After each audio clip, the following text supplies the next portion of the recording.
cafe in the building, steam rising from the stove. We switching lanes, they don't want it, they just pose for the smoke. If it's about that coffee, we got the roast and the toast. Shots fired from the French press, let it drip slow and boast. Mornings on the west, sun low, but the grind stay woke. Ghetto cafe, steam in the breeze, cruising through dreams with a mug and some peace. No drama, just cream, we deliver with ease. On the coast where the light never leaves. Coffee with Rios, pour it up slow. Steam in the city while the sun lay low. Coffee with Rios, starting the show. Sip real smooth, let the wisdom flow. Coffee with Rios, pour it up slow. Steam in the city while the sun lay low. Coffee with Rios, starting the show. Sip real smooth, let the wisdom flow.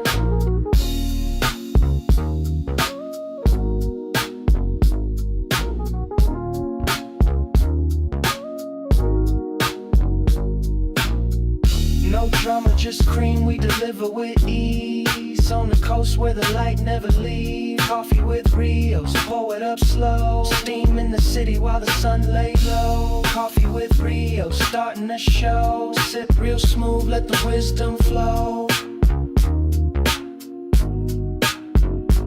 Coffee with Rios, pour it up slow. Steam in the city while the sun lay low. Coffee with Rios, starting the show. Sip real smooth, let the wisdom flow. Coffee with Rios, pour it up slow. Steam in the city while the sun lay low. Coffee with Rios, starting the show. Sip real smooth, let the wisdom flow.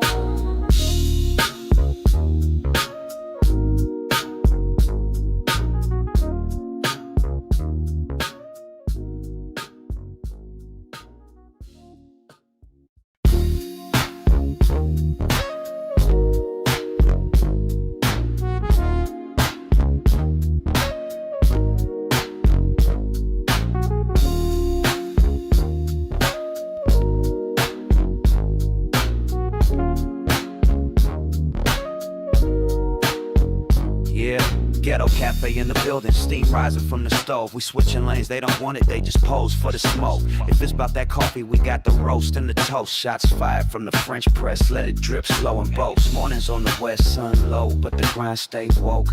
Ghetto cafe, steam in the breeze, cruising through dreams with a mug and some peace. No drama, just cream, we deliver with ease. On the coast where the light never leaves.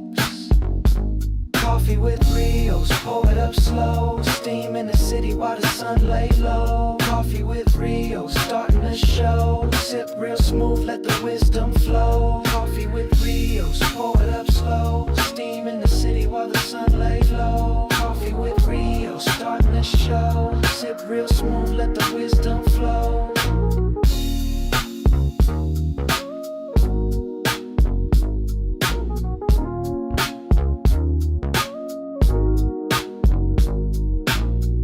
No drama, just cream, we deliver with ease. On the coast where the light never leaves. Coffee with Rios, pour it up slow. Steam in the city while the sun lay low. Coffee with Rios, starting the show. Sip real smooth, let the wisdom flow.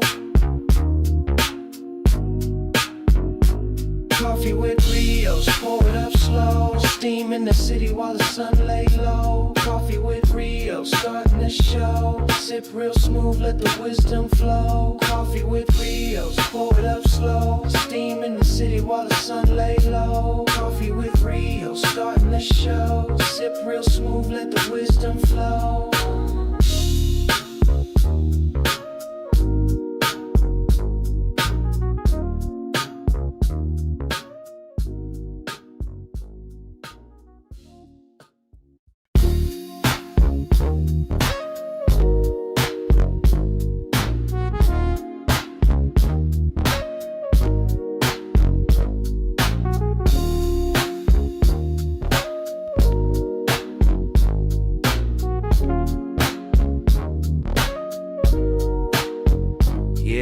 Ghetto cafe in the building, steam rising from the stove. We switching lanes, they don't want it, they just pose for the smoke. If it's about that coffee, we got the roast and the toast. Shots fired from the French press, let it drip slow and boast. Mornings on the west, sun low, but the grind stay woke.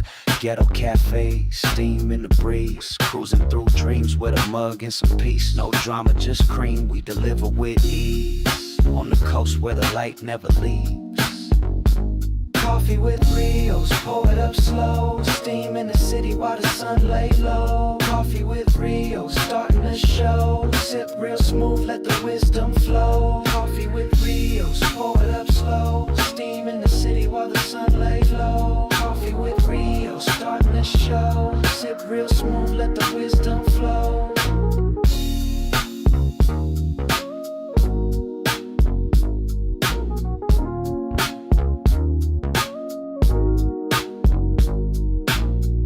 No drama, just cream, we deliver with ease. On the coast where the light never leaves. Coffee with Rios, pour it up slow. Steam in the city while the sun lay low. Coffee with Rios, starting the show. Sip real smooth, let the wisdom flow.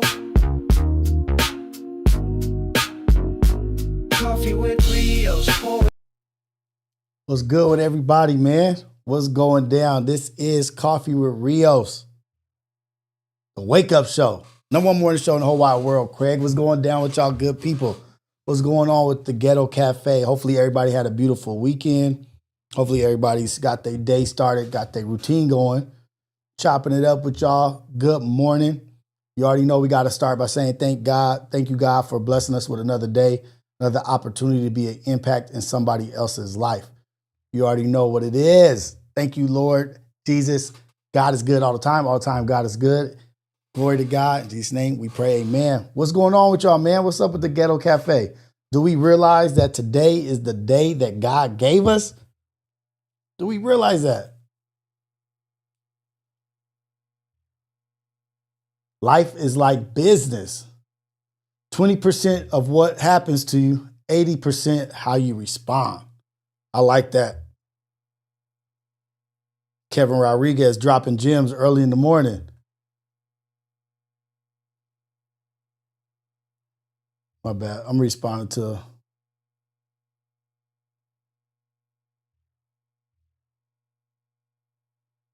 Hold on. I just uploaded these files from Bold Black LA, all the interviews and all the podcast stuff. But what's good, man? How's everybody doing? We good? We refreshed? Everybody got their coffee? Everybody got their tea, your water, your juice, your power, smoothie, juicy, whatever the fuck it is. Yo, smoke that. They got cursed. Yo, smoke that. You got it in the air on your way to work, on your way to dropping the kids off to school, whatever it is, you out there adulting. Power to you, because being an adult in 2025 ain't easy. Closing out 2025, going into 2026, ain't for no buster. Ooh. How was the weekend, y'all? Football was live. Got some action going. I have to share it, y'all, man. I'm feeling pretty good today. I'm feeling pretty good, feeling very energetic, excited about the week and what is to come. My eyes are open, wide open. Eyes are wide open. I've been focused on really propaganda and people putting stuff out there for you to believe, but I've kind of like put it out there on everybody else. But this morning, I want to focus on individuals and people in your life that could be doing it right now in your immediate and affect you immediately and in your immediate vicinity. It's not just always on TV. It's not just always on radio. It's not always in music, not always on the internet. It could be somebody that's at your job, somebody you're in a relationship with. They're trying to control you as they're like puppeteers. They're giving you false narrative, false information because they're trying to get you to do what they need you to do. They want to manipulate your movements. Pay attention to who's trying to be a puppeteer in your life. Because we cutting all the strings, man. We trying to see everything for exactly as it is. And the way that you see things as exactly as they are is going to God and using that kind of vision. You can't depend on man, depend on somebody. You have to have discernment and pay attention to what people are doing. What's their ulterior motives? What you got going on? Why you want me to do this? Why do you want me to agree with everything you say? Or why do I need to move the way you want me to move? Is anybody familiar with that? People that need you to move the way they move?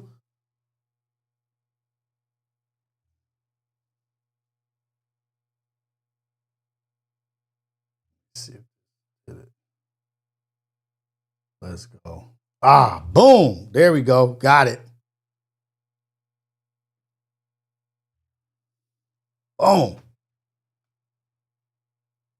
My work is done. My work is done. Completed, edited, everything. It's all uploaded and done. Congratulations to me, man. Congratulations to us, man. Editing things and doing stuff. But let me let y'all in on something real quick, man. So I'm not a podcast editor. I'm not some whiz at getting this shit done or some tech savvy dude that knows how to do all this podcasting and editing. But I was asked to run a podcast at a pretty big event, Bold Black LA, with 3 cameras, 2 microphones. It's going to be 2 guests at a time. And, you know, like, hey, can you do this? Can you take care of this? And I was like, you know what? We did it one time. I'll try to do it again. This time I'll do 3 cameras instead of 2. And so I've been super busy this week. So we ran the podcast shit last weekend. And so I just got to be able to work on it this weekend. And when I get to working on it, I realized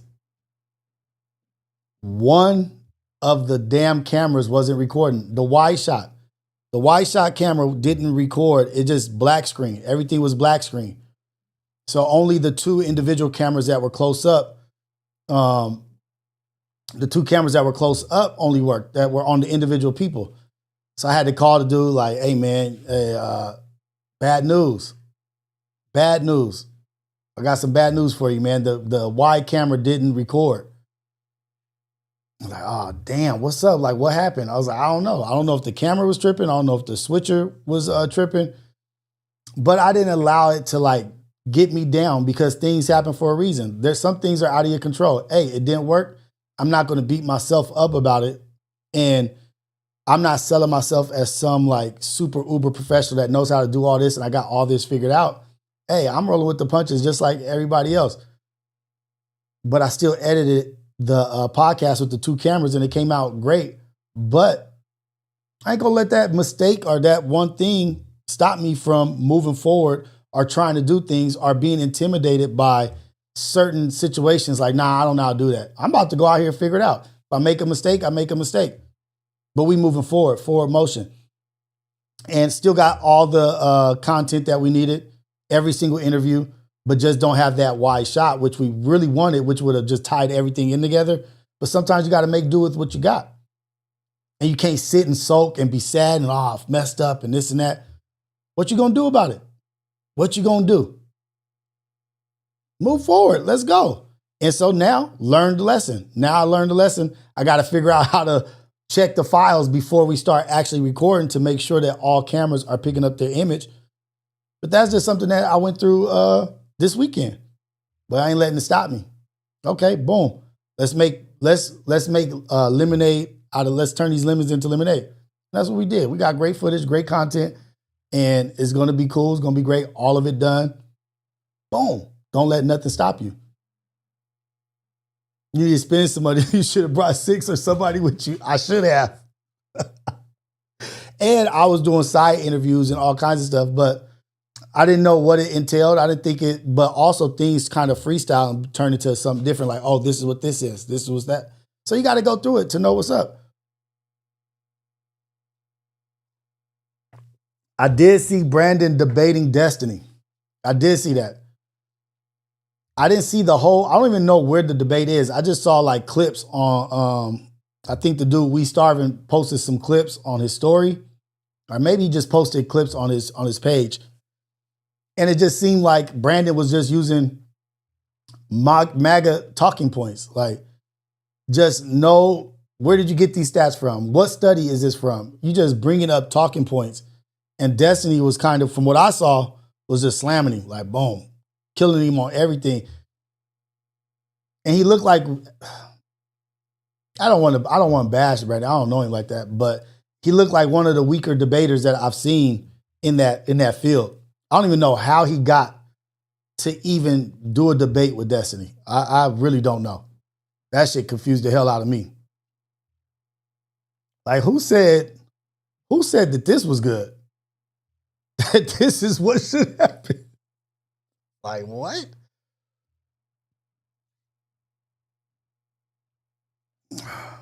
Yeah, I don't know. I went. Whoever said that, do you have the link to that debate?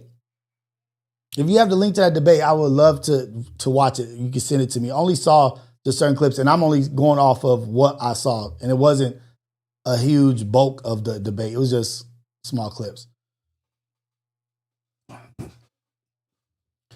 But like right now, we're living in a time where everybody's being played like a puppet. Everybody's being played like a puppet, man. And only a few of us are brave enough to like look up at the strings and say, you know what, let's cut these strings. Like, why am I doing this? This dude is making me do whatever he wants me to do. I want to live this life. I want to push and follow my dreams. There's only a few of us brave enough to actually pursue that shit and do the hard work. Because when you cut the strings, it's all on you. You're accountable and responsible for everything that happens in your life. Once you cut those strings, it's on you. And some of us are not strong enough, or some of us are not brave enough to cut those strings and depend on ourselves. Say, you know what? I got this. I don't need your help. I don't need you to make me move. I can move myself. Be brave enough to do that. Like, it's not failure. It's just learning lessons. You're just going to learn the lessons. You're just going to get stronger. Every scroll, every news clip, every trend, it like pulls your spirit in another way. It pulls you here, pulls you there. But the truth is, we're not puppets. None of us are puppets. We're meant to be in control of our own destiny, to follow your own purpose, your purpose. Stop following somebody else's purpose. Stop serving somebody else's purpose. Like, you helping them follow their dream while you just waste your time away helping them fulfill what they want to do. Yeah, I understand we want to make money, and I understand that there's a need of survival, but you have to realize that if you're not putting any effort into what you want to do, and you're putting more effort into what somebody else wants to do, your shit is on the back burner. It may never, ever happen because you're giving more energy to somebody else. And they've manipulated multiple people to put energy into their dream. Don't be that. And I've been that. I've been that. I've been trapped before. I felt trapped. Some of y'all feel trapped right now. Trapped in jobs that drain you, relationships that use you, and systems that profit off of you. Systems that profit off of you. Off of you being confused. They profit off of you being confused and lost and not finding your own purpose. They love you being blind. People love you being blind. Even in relationships, friendships, whatever it is, they love a blind person that they can just get to manipulate and do whatever they want to do. They love that. Like, oh, it's not even a fight. I can just get this person to do exactly what I want. We've been programmed to chase applause, to chase validation. Oh, shoot, that feels so good. Oh, you hear them cheering for me? Yeah, they cheer for me, but amongst those cheers, do you also hear the boos? Like, stop worrying about what people think or what people say. Seeking validation, man. Like, it's get out the trap, realize what you got going on, man. Following another person's message, giving them everything, just like this dude in the mega church. Mega church in the South, in Texas. This dude got a flock of 40,000 people. Got a flock of 40,000 people. And come to find out, he's a SA, a Chomo SA, actually. And lied about it and didn't present it to the people. And you're this false image, getting all these people behind you. And you're putting all of your energy, all your blessings into somebody else. That is false. That is fake. I need you to pray for me. I need you to do this. I'm going to give you money. I'm going to tithe to you and your church and your family. The whole time this person is a liar. It's fake. Not even who he says he is. And that's what a lot of people are. A lot of these puppeteers are fake, not even who they present. They're not who they present. You're supporting somebody who, as soon as they close that door and you can't see them, the monster comes out. They take the wolf in sheep's clothing. The wolf takes the sheep clothing off. We have to stop trusting in men and giving these people everything that we got and not even knowing who they are. Stop looking at these relationships like, oh, those are relationship goals. You don't know what the hell is going on behind closed doors. You don't know who. Yeah, I don't want to bash them, but we don't know what Jada and Will had going on. But we all were like, oh, Jada and Will got an amazing relationship. Do we still believe that? Do we still think that?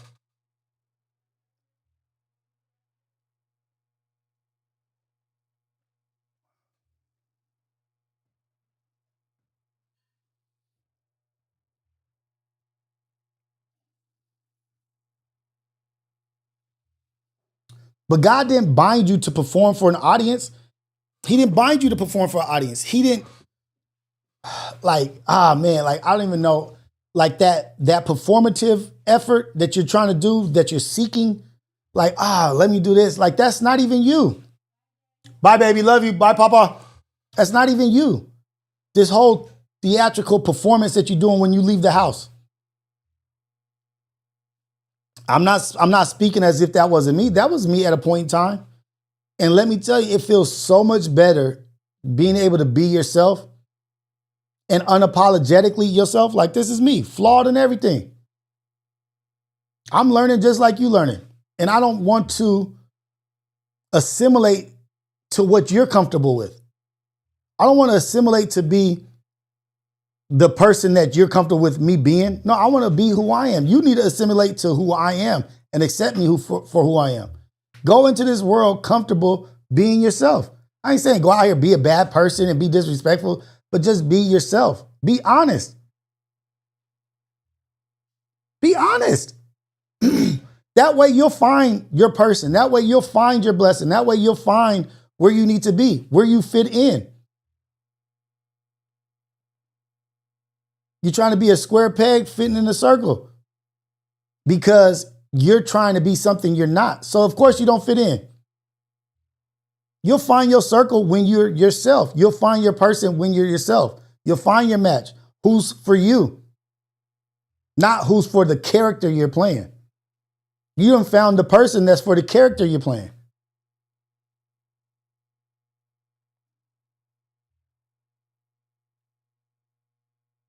You ain't tired because you're lazy. You ain't tired because you're lazy. You're tired because you've been performing all day. You've been out here performing. Performance mode.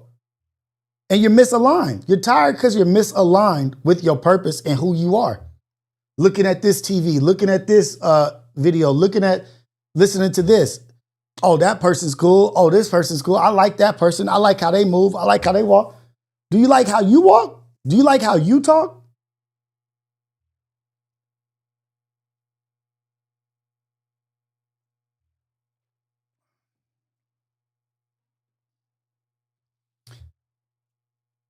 Daniel refused to kneel at Babylon.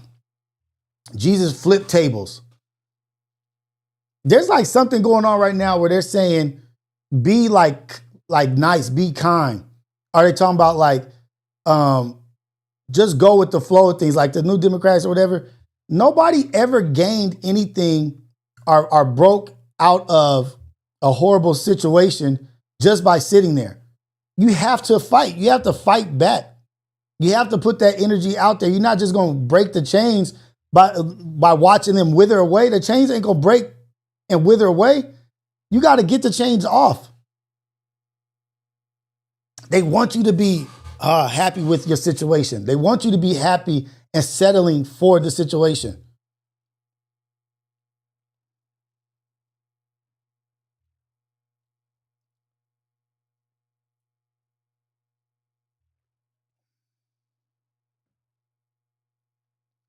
If you feel like you're surrounded by a bunch of fake people, don't fold to them. You know what it feels like. You like these cats ain't even real. Don't fold to the fake. Be strong enough to leave that circle and go on about your business. I can't even see myself being around fakeness right now. I can't even do it. I can't even be around fakeness. Because my honesty is not gonna let me be around that. Like, it's one thing that I can't stand. I like, amongst all other things, yeah, we already know about PDFs, but racism and ignorance, like, I can't ever just sit like around or be like, when someone is being mean to children or being a racist, like, I'm not gonna ever stand by and let anything like that happen. I can't be around it. I can't be around ugly and just be cool with it. Because I won't feel comfortable in my own skin.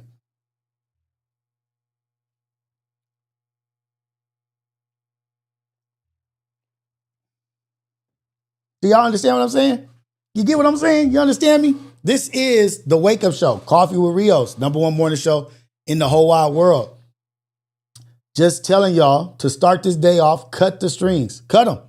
Boom, boom, boom. Cut the strings. And watch that master manipulator or that puppeteer be so hurt that they lost their puppet. Because you're doing the dirty work for them. You're doing all the work. You're doing their performance for them. They're just behind the scenes controlling. They don't want to lose their puppet. They see the value in you. You don't see the value in yourself.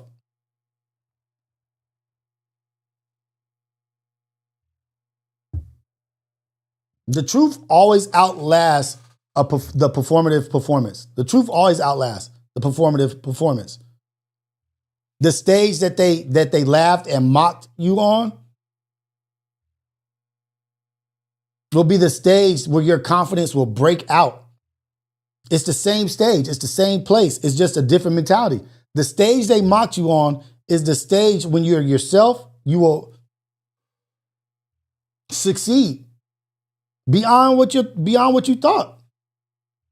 Because you're not being what they wanted you to be.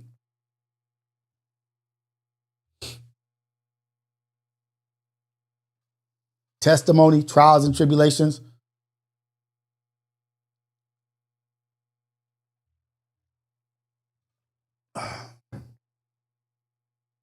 Unplug from the noise.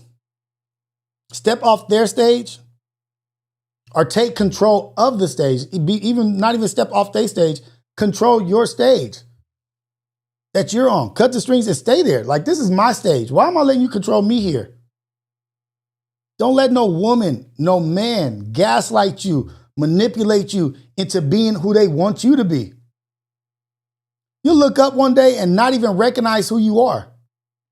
You'll be in a relationship for 5 years, 5 months, 5 days, 5 months, 5 years, whatever, however long.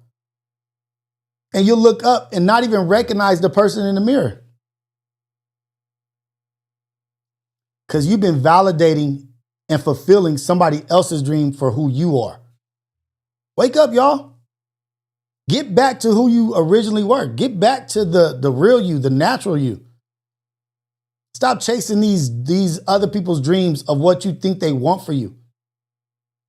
Like, we could go so far as these body augmentations, these BBLs, these breasts for women, men dressing a certain way, acting a certain way, holding back how they really feel and not sharing their real opinion because you're worried about what somebody is going to say about you. Oh, well, that won't be received well. Well, I'm not received well here then. Well, looks like I need to change where I need to be. I need to be where I am received well. If my thought process, if me is not received here, this is where I don't need to be. Look up and be a whole different person than what God intended you to be. How can somebody have that much power over you that they make you be somebody else? Or how can a group be so strong that you want to assimilate to that? Oh, that's what I need to be. This is what I need to be. Sometimes you got to be by yourself. Sometimes you got to be by yourself. To be independent, you got to be an individual. They will come. The ones that are going to support you, they will come. They may not come in the thousands, but I'd much rather have 2 to 3, 1, 2, 3 strong, loyal, trusting friends than 1,000 people that's going to leave you as soon as the money's gone. Give me 3 solid people. We could change the world. Versus 1,000 that are just there because of your performative efforts. Of what you look like. Of how you sound. Or this, that. Oh, he has nice clothes. Or he has a nice car. Or he's a great rapper. Give me 3 solid people. I'll take that over 1,000 fake ass people that's just there because of the shine.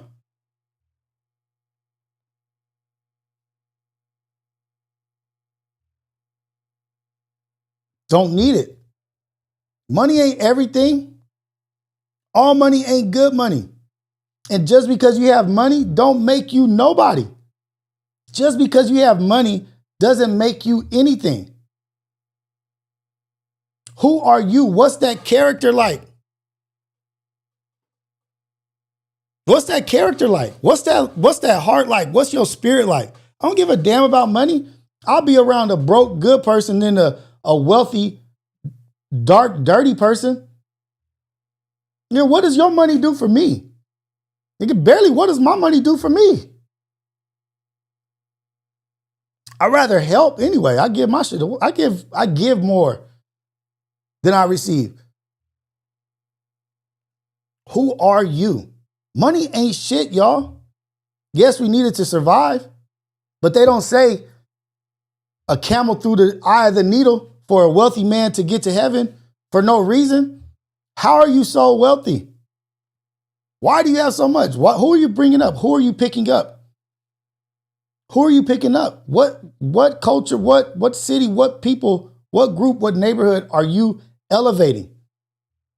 Self-elevation happens inside. Elevating individually happens on the inside, not on the outside. Or you think we're supposed to respect and have a higher admiration for you because you've garnered money or you've acquired material things? To be honest, that shit don't mean shit to me. Besides, you know what to do with money or you know how to make money. But that's in my eyes on the totem pole, that's very fucking low. I could give a shit less. I don't want to talk about your money. I don't want to talk about that. Unimpressed. And people with and that's the other thing. People with money that really make that their goal, those are usually the puppeteers also. They use their money as the strings to control people. They like having money because people will go to them in a false sense of security or false sense of reality. Because you have money, they will compromise character and sacrifice character around you. And a lot of people like that feeling. It makes them feel powerful.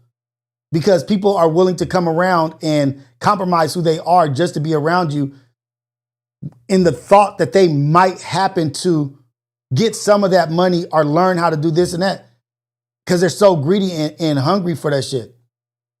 That's what the puppeteers are with the money. They like people coming around them like, oh, this and that. This. Who's coming around you because you're a good person? Now I'm talking to the puppeteers. Who's coming around you because you're a good person? Because of your energy.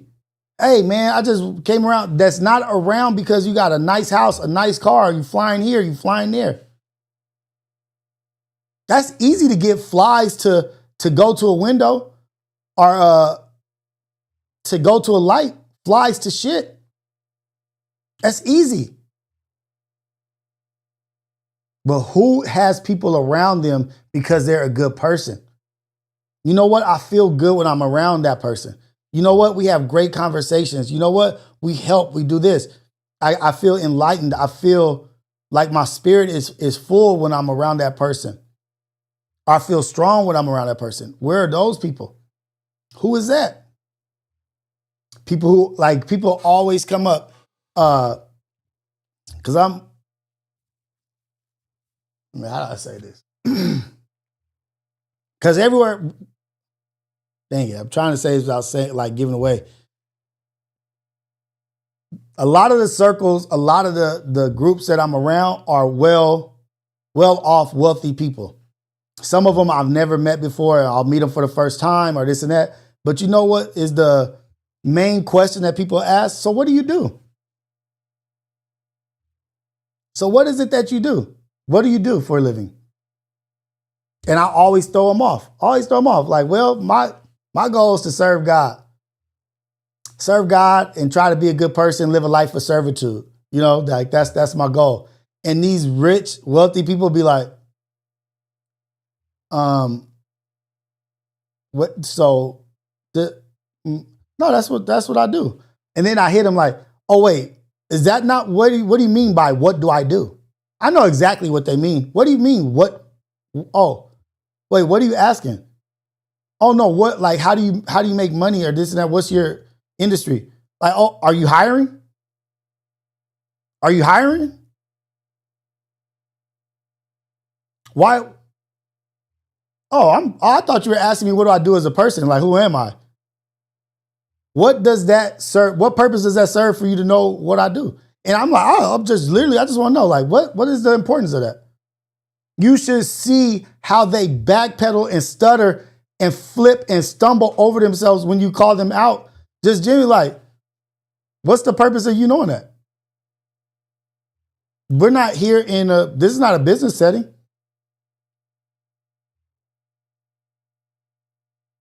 I love to call out people's shit. Like, why? What does it matter? If I tell you I'm a CEO of a company or if I tell you I'm a janitor, what is the difference?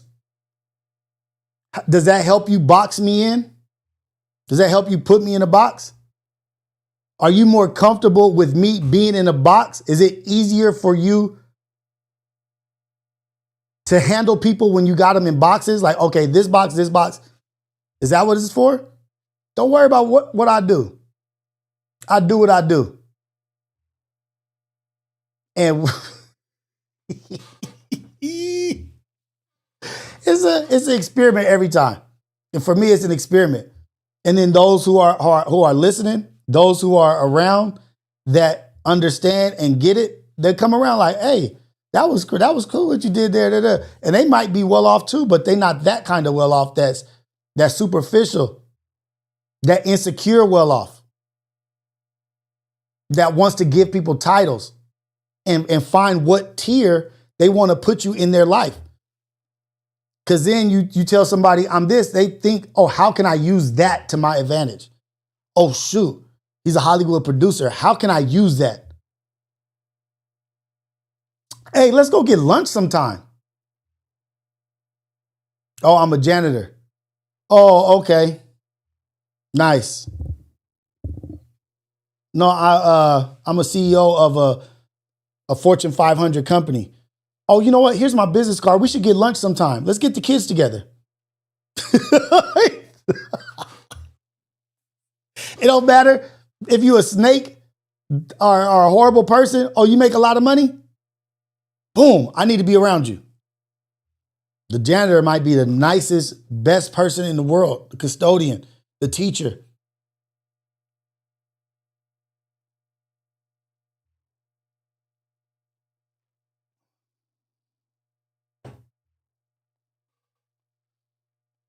It's so funny because, and the other thing is, a lot of those people equate title and money with stature, with intelligence, with IQ, with awareness. They attach that shit to status. And so when you challenge them, it's almost like they have a malfunction. They have like a malfunction. Like, and I ask them, who are you as a person? Who as a person? Like, yeah, like you're asking me questions. I'm gonna ask you a person. Who are you as a person? What do you identify as? How are you? What kind of person are you?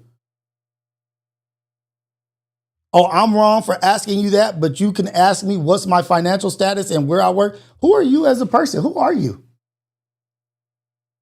And I'm telling you, I don't play. I'm not joking. Like, you can ask my wife. I do this all the time.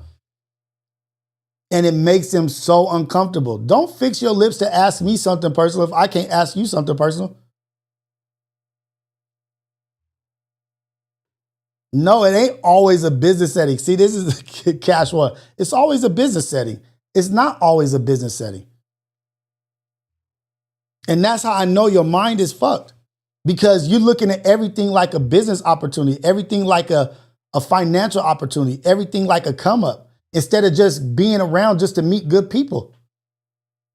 I just want to meet good people. I want to surround myself with good people. I could care less how much money you make. It's not always business settings. My whole life is not a business setting. I'm around wealthy people all the time, just in my natural walk of life.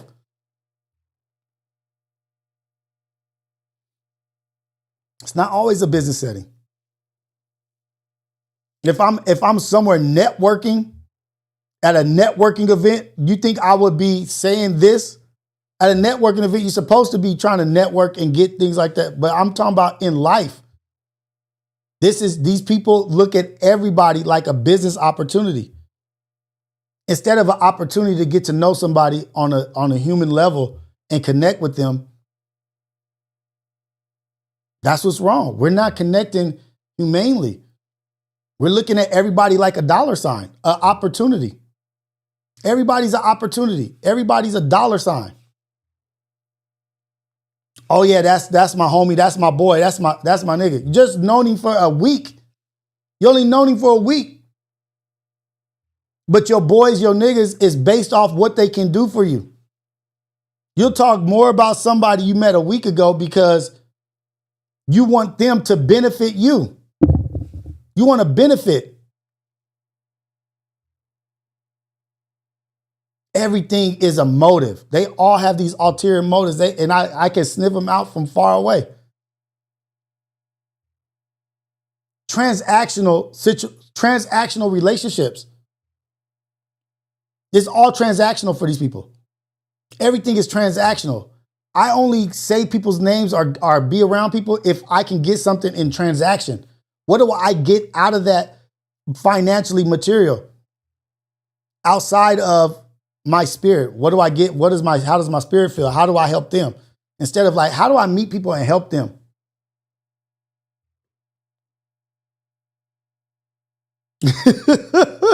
Baby poop. Taco Bell, my homie, my brother, that's my nigga right there. Barely know him.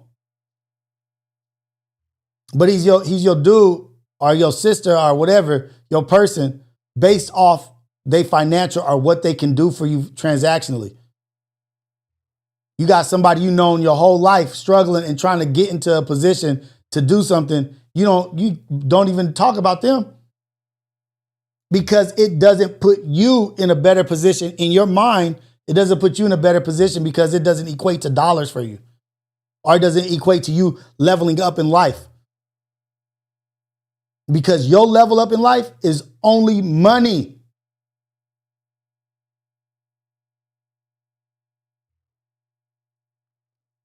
Worldly acquisitions, material things. That's your level up, not mine.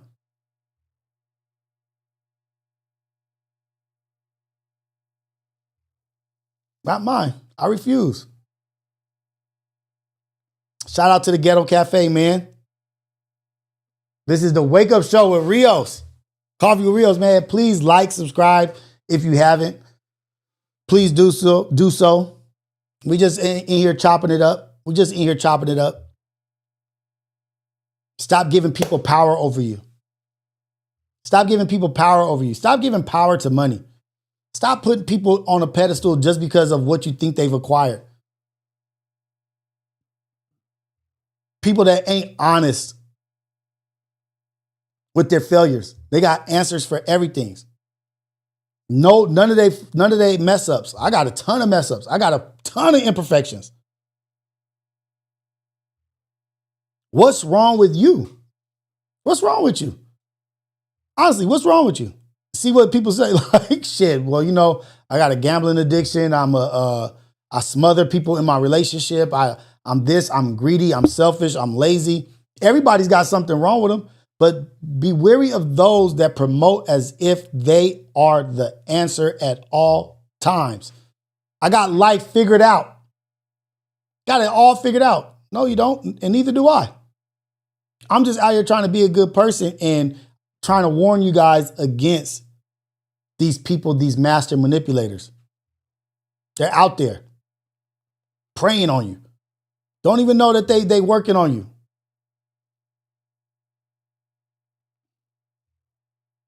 Don't even know they're working on you.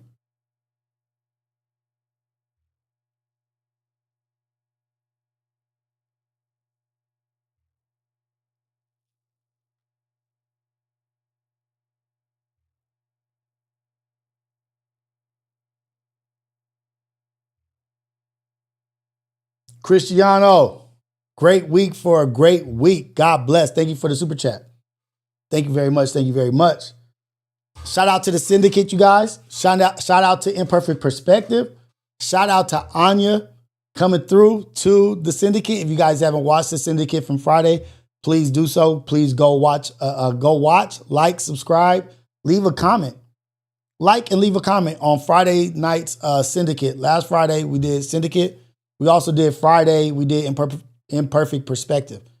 Every Friday we do Imperfect Perspective and we do the syndicate. Imperfect Perspective is at 10 a.m. Syndicate is at 6:30 p.m. So if you guys, after this, whatever, please go watch the syndicate. Great message, great conversation, really funny. Anya stopped by. It was a blast. It was really, really cool. We're really building something out over here, man. And it's not based off greed. We're building something not based off greed or being selfish. We're building something to help people win, for them to become better at whatever it is. I'm trying to create a space, a safe zone for people to grow, for people to share, for people to be honest. And I love what we're doing over here. I really love what's going on over here and what we've created and what you guys have created.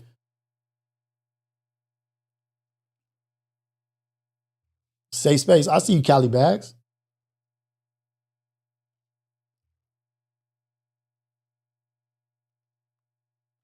Better living. Thank you, man. And this is, to me, we're just getting started. We're just getting started. We're just figuring this shit out. I don't know what the wake up show is going to look like in a few months, or I don't know what this is. I just know that I'm going to continue to work, put in effort to grow, to be better, to be stronger, keep reading, better dialogue, more strategic, more tactful. I want to get better at everything. I want to get better at platforming other people, helping people get more comfortable on camera, being themselves. If you can be yourself on camera in front of hundreds of people, then you can do this out in the world as you're talking to people. Like, get comfortable on camera. This is the future. If you guys don't know, this is the future. This shit that we're doing, this talking to the camera, talking head, influencer, whatever this is the future. This is how people are consuming their entertainment, how they're consuming their media, how they're consuming their information, how they're consuming education. It's all happening online, on the internet. My studio update. We're about a week. I'm gonna just say 2 weeks. I don't want to cut it short. I'm gonna say we're about 2 weeks out. 2 more syndicates, 2 more imperfect perspectives. Studio's gonna be done. Kitchen's done. Well, it's not done. Faucet, shit, we still gotta put stuff in, but bathroom, kitchen, everything's pretty much done. We gotta put the air conditioner in.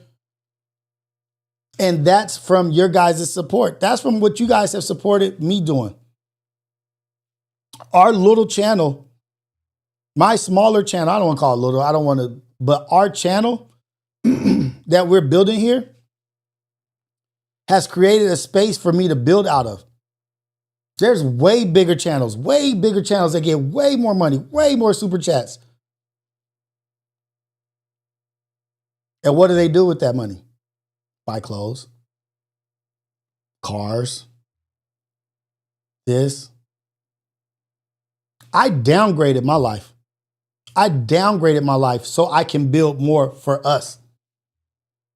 That's the sacrifice that I'm making. That's the compromise that I'm making. I've downgraded so I can build, and watching y'all see. And you'll see what happens when somebody puts the good work that they put in into building more so that they can gain more for the people. So it can be a better delivery, so it can be smoother, so it can be smarter.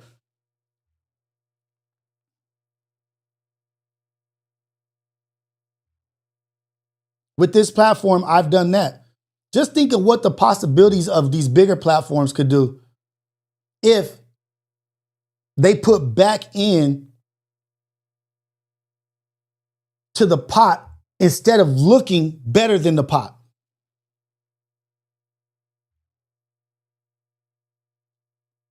Imagine. And I'm being honest with y'all. I'm literally being honest with y'all. I haven't bought no shoes and bought this or bought jewelry or this and that. I downgraded my car, and I love my car now. Way more than what I had in my truck. I love what I got. But it's downgrading, and being here has allowed me to really see and really build for us. Because guess what? I'm grateful for the time that's spent here. For the time you guys spend here with me. Listening to me talk about what I think, my opinions. Trying to help, trying to do the best that I can to be accountable. Just watch. Because that's the next step. That's the next evolution. That's the next build out. That's the next build out from what you guys have already witnessed. I wish I'd have kept my handle, witnessed my evolution. Because that's what is happening. Witness our evolution, y'all.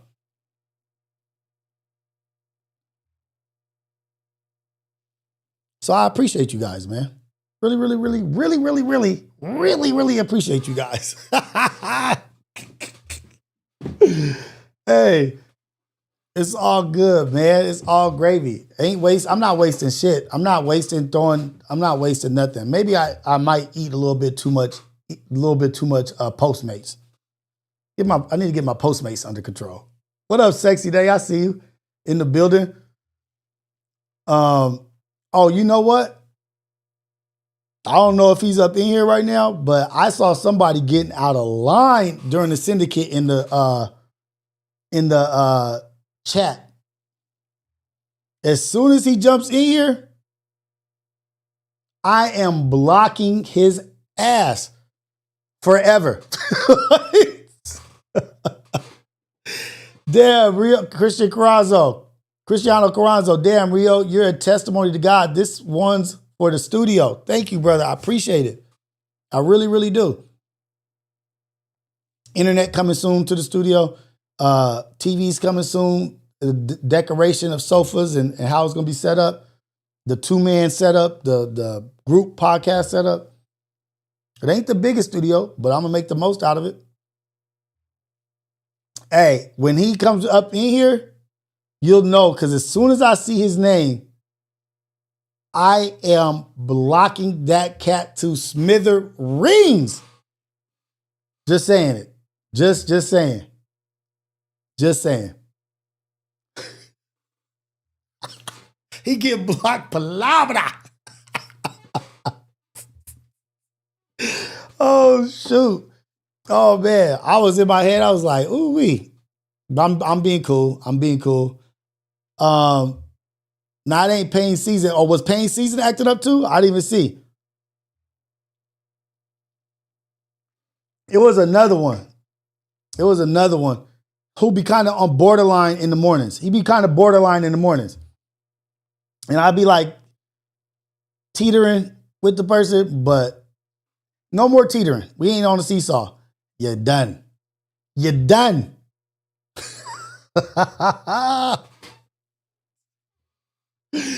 Oh, shoot. Let me see. So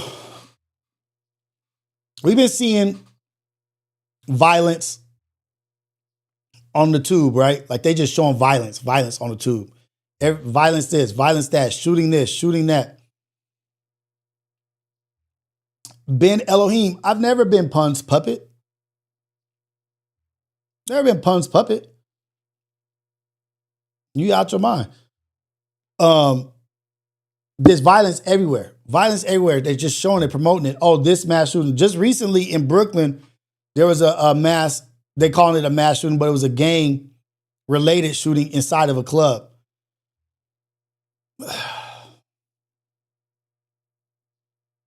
I don't ever want to speak fear and preach fear into you guys like, oh, be scared when you're out here in the world. But I do want to tell y'all, be aware of who you're around. Be aware of who you're around, who's in your vicinity. Because we all can catch a stray, right? We all can catch a stray bullet that's not intended for us. It's intended for somebody that's bad, got some bad mojo, some bad energy. Pay attention to your surroundings and who's around you. And when they walk in, look them in their eyes and see and pay attention. Because I'd much rather be in a vicinity, in a group of people that are on some positive stuff and catch a stray blessing. Like, oh, shoot, okay, like, damn. Oh, you giving out tickets? Oh, okay, cool. Then catching a stray aggression, violence. And some of these places that we choose to be at are for the wrong reasons. Why are you at this bar? What is the reason you're at this bar that is over capacity, that's overly crowded? Like, real question, why are you there? Because everybody else is there? I want to go to this club or go to this bar because it's jamming, it's popping. I said jamming like an old ass person. God dog. Rios, oh, Uncle Rios, oh, I said jamming, popping or cracking.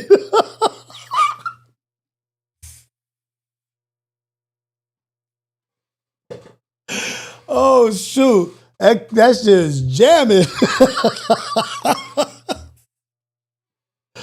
Why are you at that club? Why are you at this place? To find a girl? No, you ain't really there to find no girl, to be with her.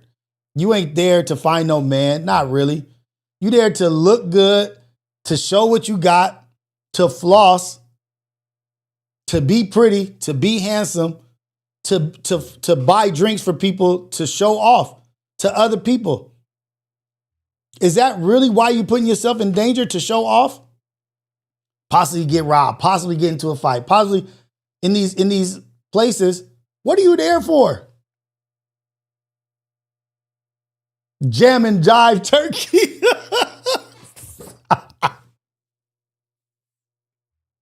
Yeah, man, we was in there jamming with some jive turkeys up in there. Cutting the rug. We was up in there cutting the rug. Yeah. I be giving away my age sometimes, man. Yeah, I'm 44 years old. Jamming is way beyond my age, actually. I don't even know why I said that. I'm there for the wings. That's what you say, you're there for the wings? Get there early and get out early. If you're there for the wings, get there early and get out early. Because I just don't get it. I don't get some of this shit, man. Like,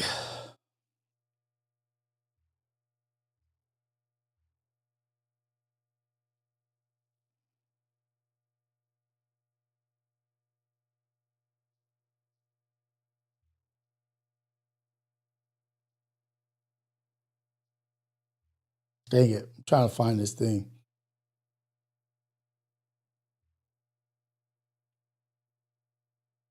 Like, why put yourself in danger, in harm's way? Why put yourself in harm's way? You're not out there trying to do good, or you're not trying to help people. What you there for? And another thing, I told y'all about safaris, man. That's just as dumb to me also. That's just as dumb to me. Why are you going around these wild, this is a spin-off, this is a spin, but it's like, why put yourself in danger's way? For excitement, for this, for pictures, or what? Why?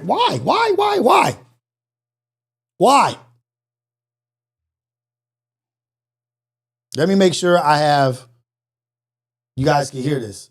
I don't know if you guys can hear this.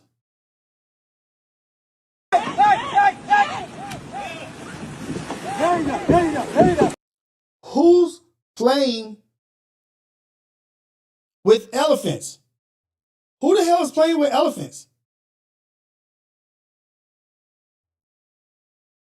Can y'all hear it?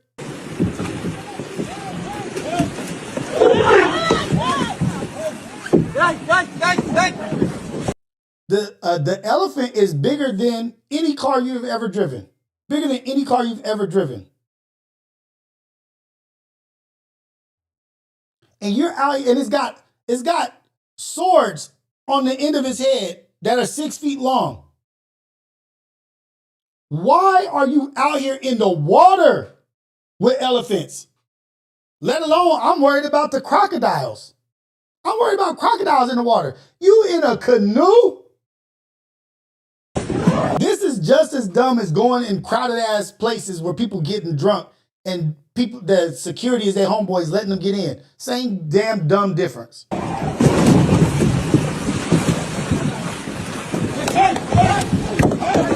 Oh, y'all thought this was a game. Oh, y'all thought it was a game. Look.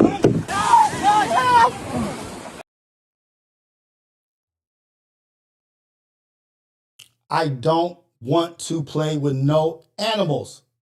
I don't want to play with no animals, no wild, crazy people. I don't want to do it.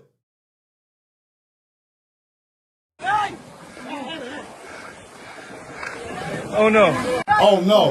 Look at. I'm not going to talk about how big she was. I'm not. Not going to talk about how big she was. Oh, you know what? Let me see if, let me let the contractors in. I'll be right back. Hold on.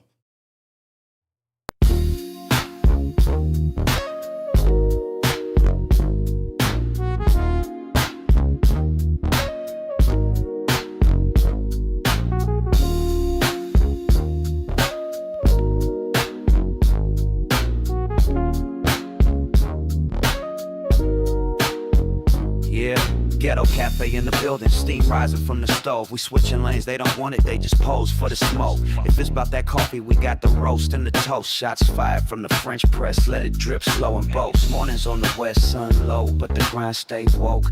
Ghetto cafe, steam in the breeze. Cruising through dreams with a mug and some peace. No drama, just cream, we deliver with ease.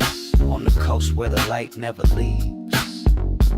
Coffee with Rios, pour it up slow. Steam in the city while the sun lay low. Coffee with Rios, starting the show. Sip real smooth, let the wisdom flow. My bad, y'all. My bad.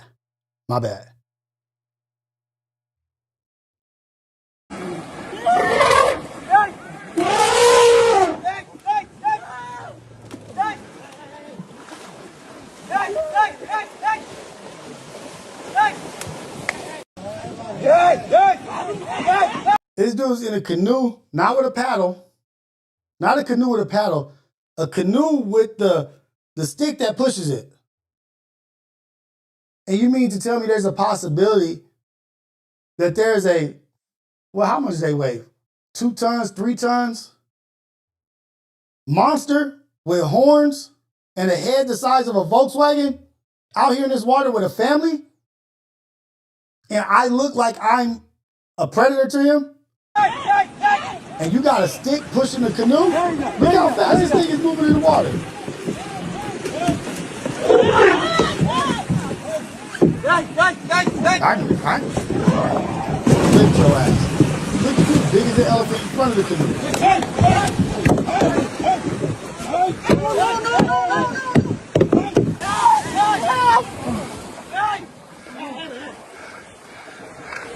Oh no.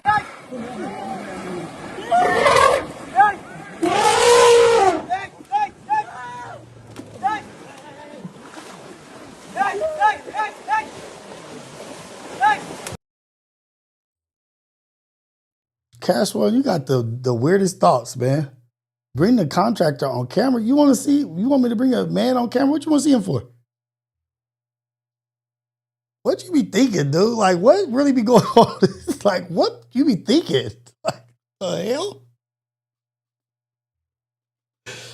They got close to a herd of elephants with babies and all kinds of shit. Like, I'm not trying to do that, but I bring that up is like, when I think of putting myself in a dangerous situation or like a crowded ass club with that energy and this and that shit is just as dumb as that elephant shit.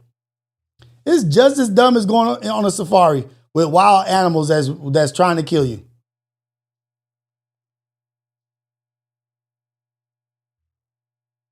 Be aware of your surroundings and where you're going.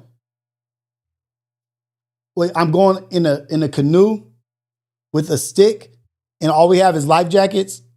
What's in this water and what's out here in this land of Africa? Oh, there's all kind of predators that could get you. Okay, cool. Do you got some mosquito spray? As long as you got some mosquito spray, I'm good. You got sunscreen? Yeah, we got sunscreen. Okay, yeah. Gotcha. Right at you. Let's get after it. Let's rock and roll. On to the elephants and crocodiles and poisonous snakes and lions. Put me right in the middle, people. As dumb as that sounds, that's how I see it going to that shit that was in Brooklyn. Let me see if I can find that shit.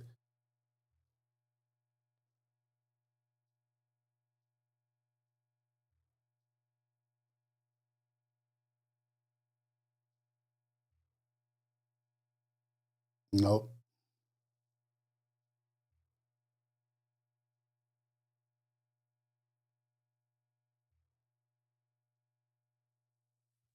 Nope. Can't find it. But I will ask y'all this, though.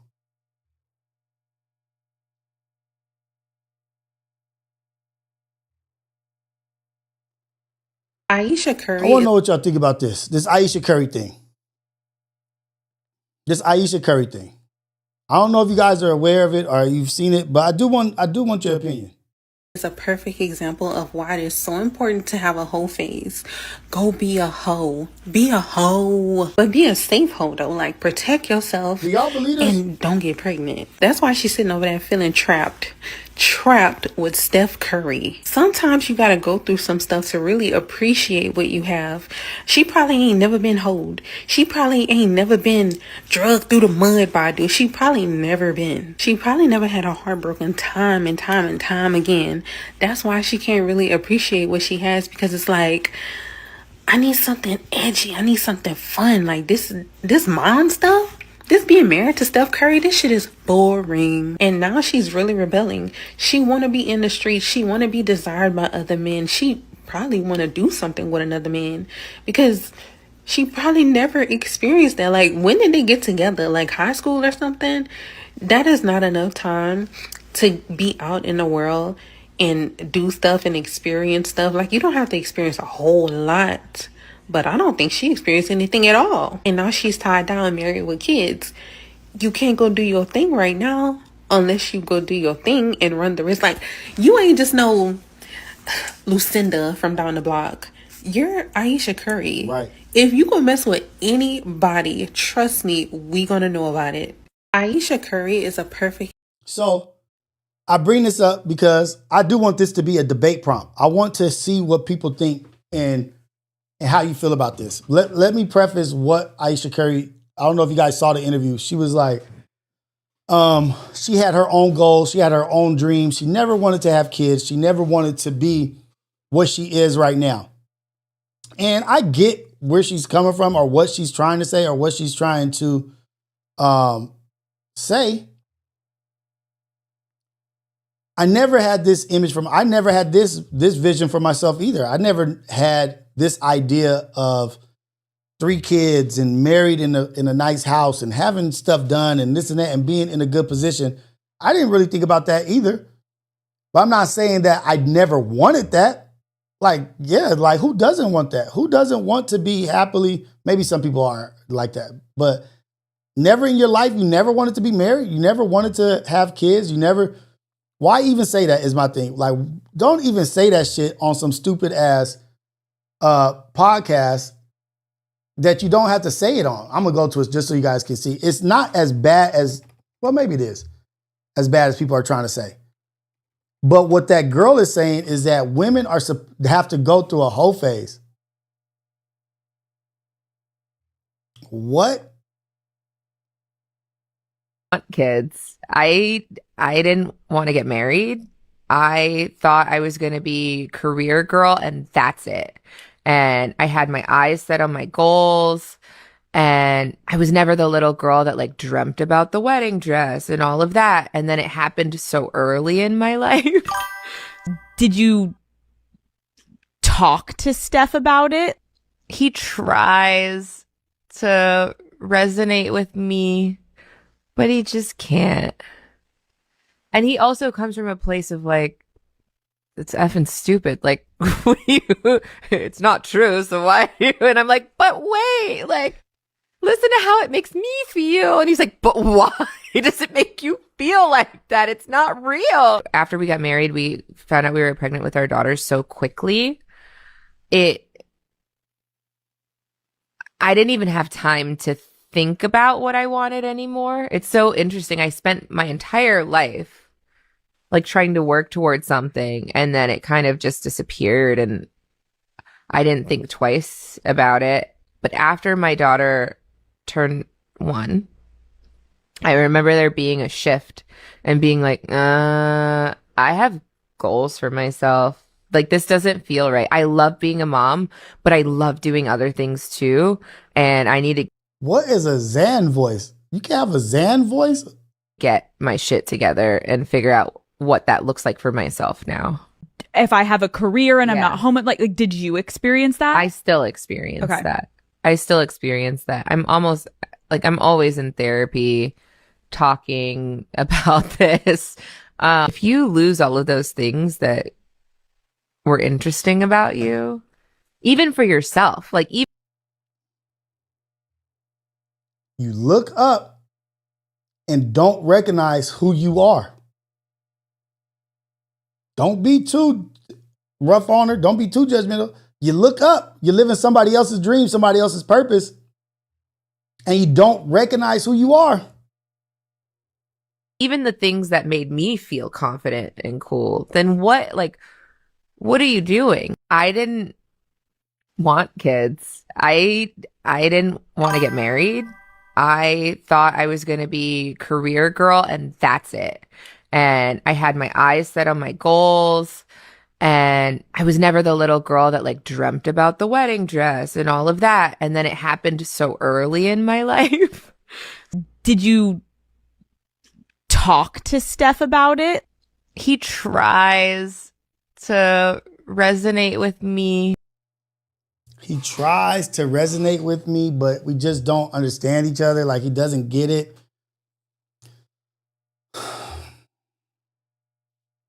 So back to what the other girl said. About Aisha Curry is a perfect example of why it is so important to have a whole phase. A Go be whole a phase. hoe. Be a hoe. While- But be a safe hoe though. Like, protect yourself and don't get pregnant. That's why she's sitting over there feeling trapped. Trapped with Steph Curry. Sometimes you gotta go through some stuff to really appreciate what you have. She probably ain't never been hoed. She probably ain't never been drugged through the mud by I'm not saying she's wrong that Aisha Curry has probably never been through those things. She probably hasn't. She probably has not. dude. She probably never been. She probably never had a heartbroken time and time and time again. That's why she can't really appreciate what she has, because it's like, I need something edgy. I need something fun. Like this mom stuff. This being married to Steph Curry, this shit is boring. And now she's really rebelling. She want to be in the streets. She want to be desired by other men. She probably want to do something with another man. Because she did say at one point in time, she was like, I want to go out and I want men to want me. I want men to desire me.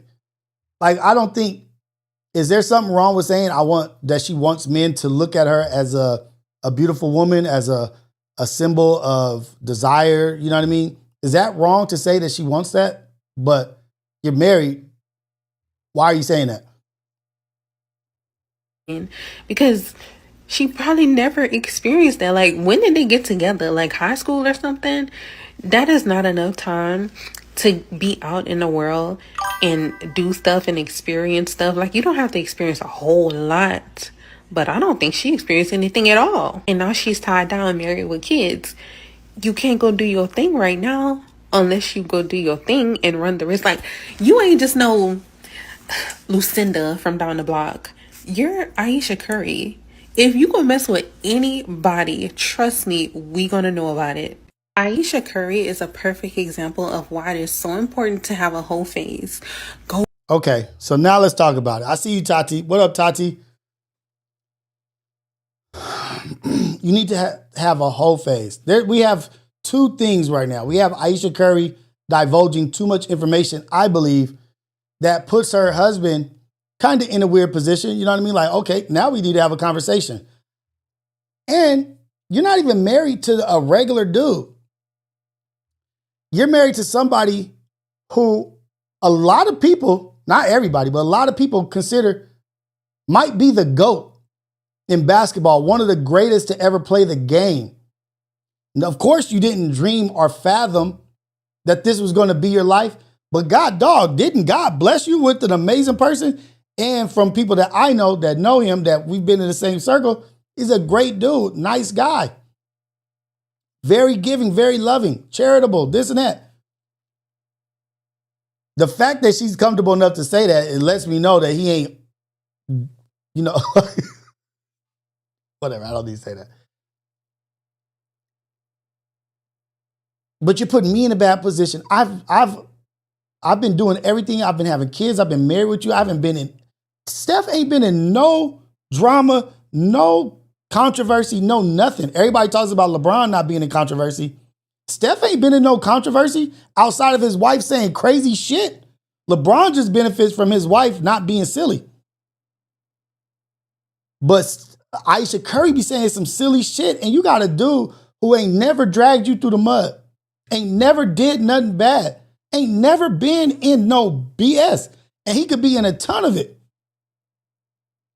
You got to have some kind of discernment, like what you say and what you share. You're just on a random ass. It's not even like you're on a podcast with Oprah. You ain't even on like a big old interview with Oprah or Gail or some, I don't know who these people are. A big interviewer.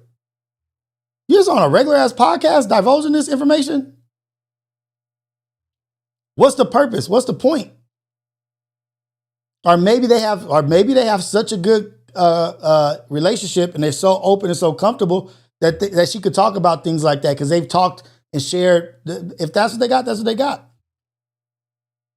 But damn, what you want me to do? I'm the greatest shooter ever in history. I have won championships. I have done this. I have done this. And I'm here and I'm there. Okay, so that's that.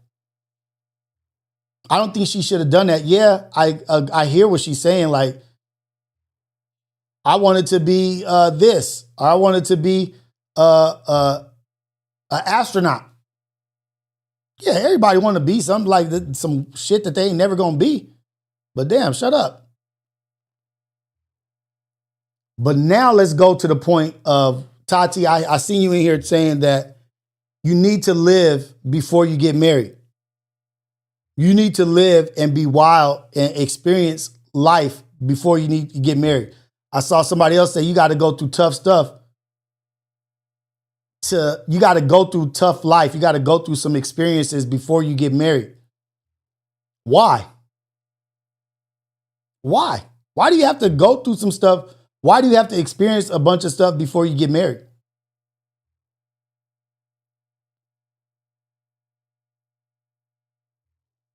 Curry can have the pick of the freaking world right now. Curry can, oh yeah, all 100 of you, come on. If he wanted to, if he was that kind of guy. Thank God he's not. You got to sow Sizzle says you got to sow your oats or whatever they say. Sow your oats. Yeah, I know what you're trying to say. I don't know how to say it either.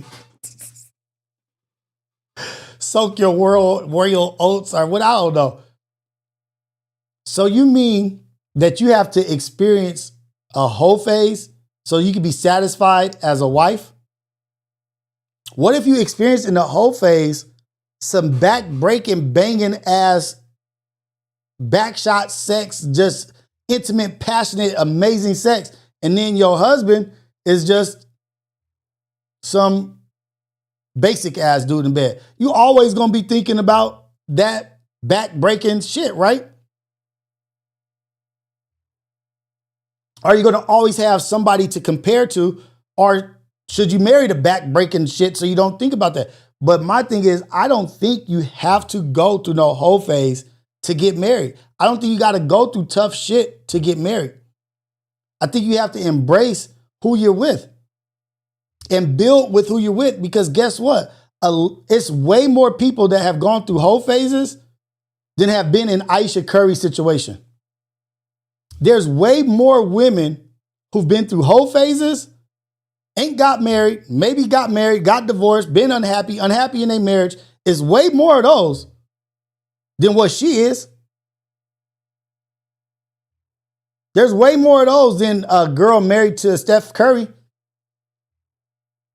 than a girl married to a LeBron James. I almost cursed. I almost called it a B word. Young lady, you wasn't chosen to be a hoe. That wasn't your path. Your path wasn't to be wild. Your path was to be selected for your partner that is amazing. And y'all have an amazing life together. You know, all those women that you see saying, oh, they back got broke, or they was with a flashlight cop, or a mandingo, or this and that, and he did this and that. All these special experiences. They would give up all of that shit to have what you have. They would give up that entrepreneurial shit, the freedom, the whole shit, the wild shit.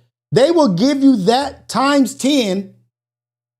It's probably 10 women that will give up all of that experience together to marry Steph Curry as 10 women, and 10 women be his wife. Not even just be his one wife. Yeah, all 10 of us will give you all of our experiences. You trade with us and we'll all 10 be his wife.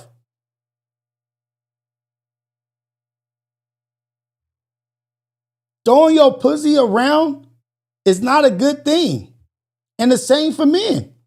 The same thing for men.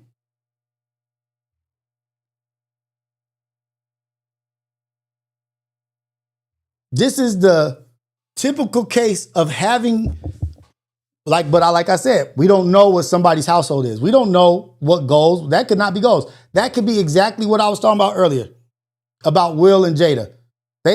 Steph could be the worst guy in the world. I don't know. But I don't think so. But he could be. But it's women that would, I guarantee it's 1,000 women. We can find 1,000 women that would be like, yes, all 1,000 of us will be his wife. And I will be his wife in 3 years. I get my opportunity to be his wife. We all get one day every 3 years. To have what you have for one day in the 3 years. Yeah, take all of our experience. You can have it all. You can have all. Oh, you ain't never been hit in the stomach? You ain't never been punched? You ain't never been cheated on? You ain't never been robbed? You ain't never been lied to?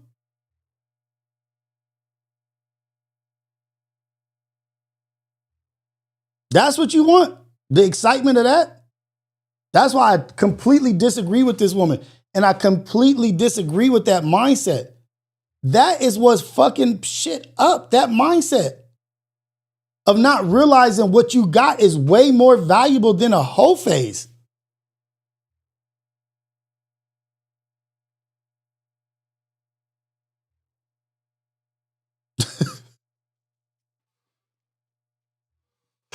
Hey, Robin Duluth, whole phase is not advice for a virtuous woman. No, it's not. Dave 1, super chat. Pookie gets the prime and your husband gets decline. Ugh.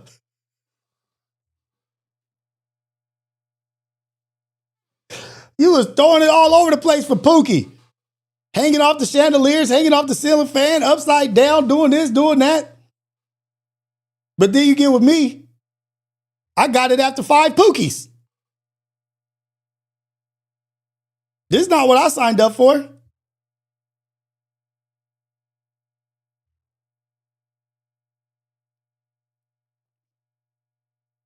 Cash one. Let me go ahead and set you straight. Clearly, you didn't hear what I said. Greatest basketball player of all times. What I've heard, an amazing person. Very nice, very. Let me be calm. The father of your children. No controversy, no drama. When he is the face of it, for a minute he was the face. He might still be, I don't know, he's not the face of the NBA no more. But for a time, he was the face of the NBA. He is an established person, a good person. Very charitable, contributions. That's your husband. But what old girl is saying is that it's worth it to have a whole phase before that. Not one time did I say, he's got all this money. I never brought up finances. But it makes sense because your name is Cash One. It makes sense because of how your outlook is. It's all about money. I didn't say anything about money, and that's what you heard.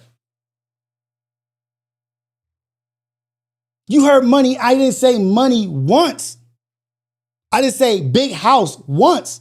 I didn't say all these cars once. But you're so stuck on that and so fucked in the head that you heard that and told me that I'm a hypocrite. Because you heard something I didn't say.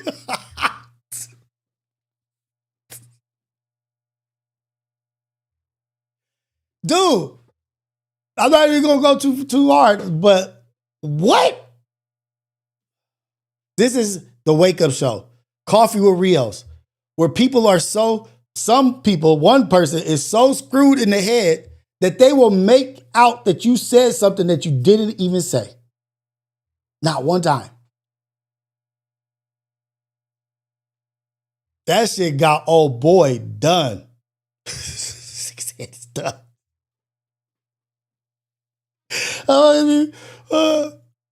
That dude, he's so stuck in what he wants to be right that he will lie on you and make some shit up. That's how bad he want to be right. He tried to. That's how bad he want to be right. You want to be right that bad? Jim, what? Telling you to cheat on your spouse? I'm saying that? No, I'm not. I'm saying to appreciate what you have. Appreciate what you have. Stop looking to the other side. And there's plenty, and the other thing is, there's plenty of women who've been through the whole phase that still are not happy in marriages. That doesn't equate to happy marriage, a happy life because you live some wild shit. That doesn't make you content with your husband or content with your wife.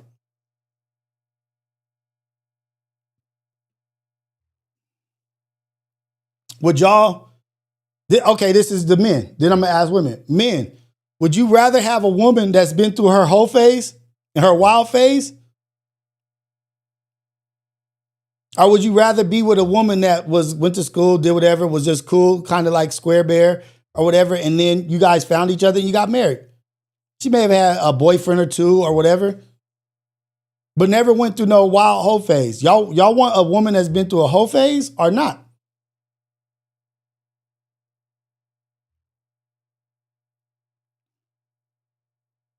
Women, would you rather have gone through a whole phase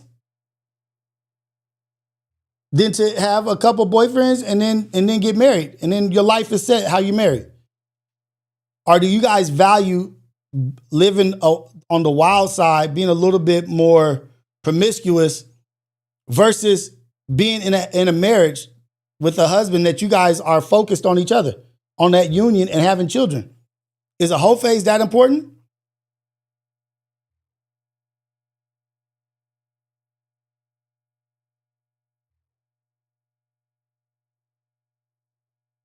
I'm gonna put up a poll.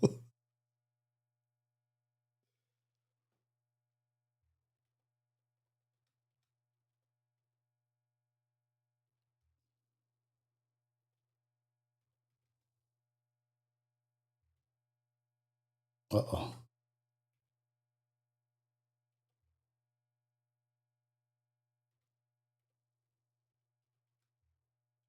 What up, P's? I think I seen P's and Q's up in here.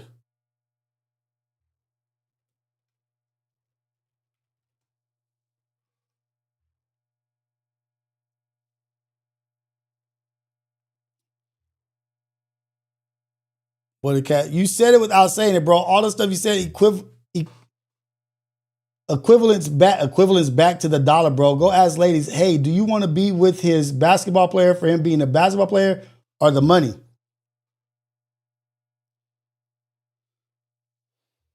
Cash One. She was with him before. No one knew Steph Curry was going to be this. Well, I for sure didn't think he was going to be who he became. They had bad ankles in college. I thought he was going to be good. I thought he was going to be good. I saw what he did in the tournaments in the NCAA, but I thought he was too small. I thought he didn't have enough skill. But he came to the league and was just incredible. Same with Kevin Durant. I doubted Kevin Durant as well.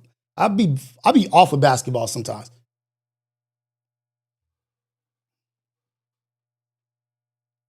Women, answer this too.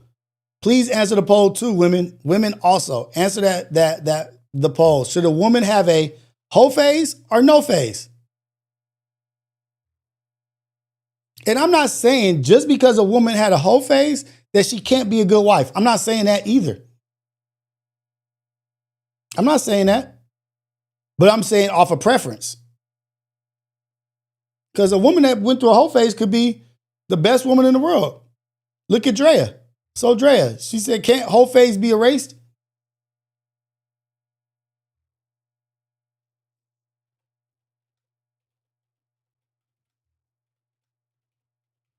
Oh, I can't wait to have this conversation with Imperfect Perspective. Javonda and Anya. Oh.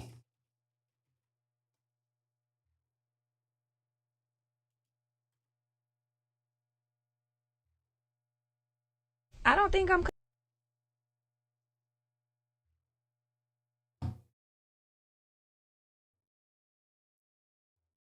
considered a hoe no more. I don't really got nobody in the last like 2 or 3 years. She said no more. Don't say no. No, your wholeness can get deleted like after a certain amount of time. Don't claim it. She's like, she said, I'm owning You it. got saved a long time You're in ago. a drought right now.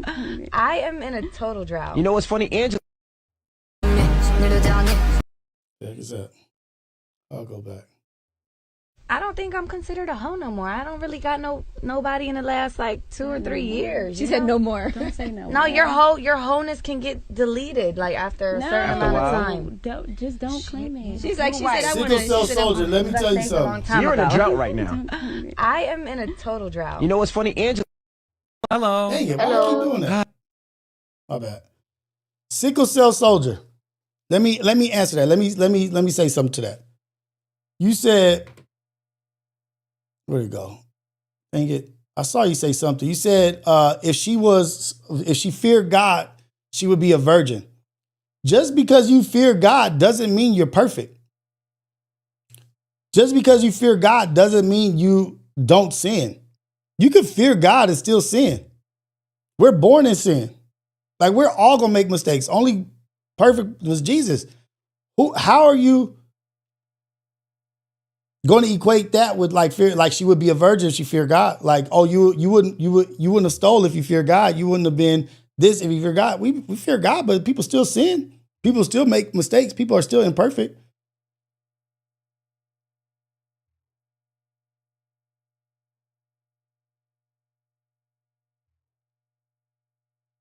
Cash One, answering your questions have become obsolete, man. Like, I'm not even paying attention to what you say anymore because it's like so off base. It's like so weird. You still want me to bring my contractor in the house so you can see him?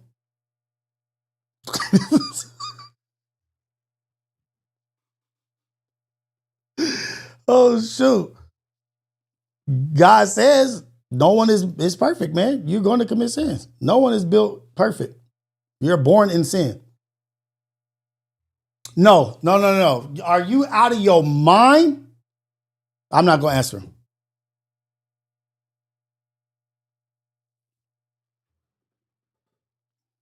See, you're so focused on money. That's it. Steph Curry he did have money. He came for his dad was in the NBA.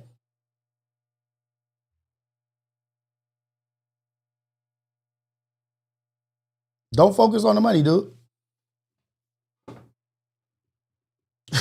He gotta be slower.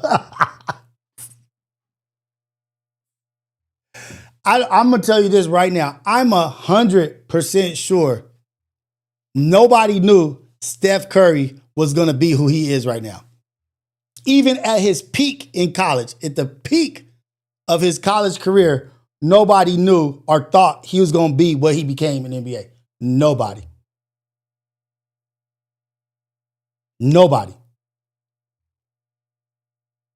Dude ended up being just a freaking monster, dude. Like, oh, let me go back to the poll. Okay. So let me see. We got 56 votes in. I'm gonna close it at 9:20.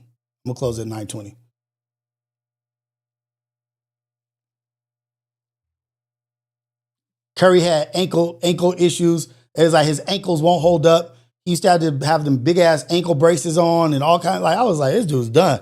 He had old man ankles in college. That's what everybody was thinking about.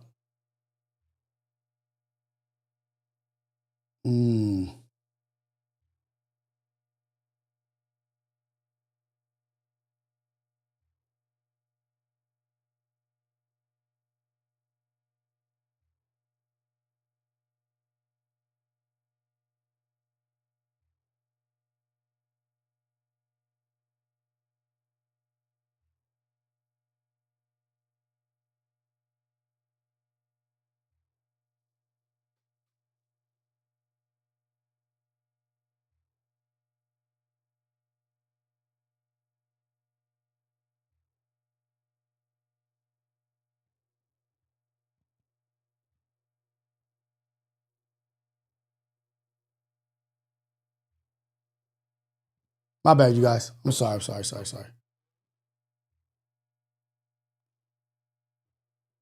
Trying to find something.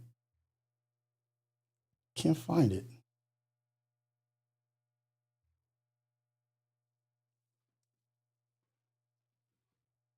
Can't find that shit. I'm so mad right now. Violence is. So this is what Killer Mike said. We switching subjects. Oh, before I switch, let me go to the poll. I'm just gonna close the poll right now. Hey, Chris 89. That's a huge possibility. That's a huge possibility. He could be not chefing in the kitchen. That could be a thing.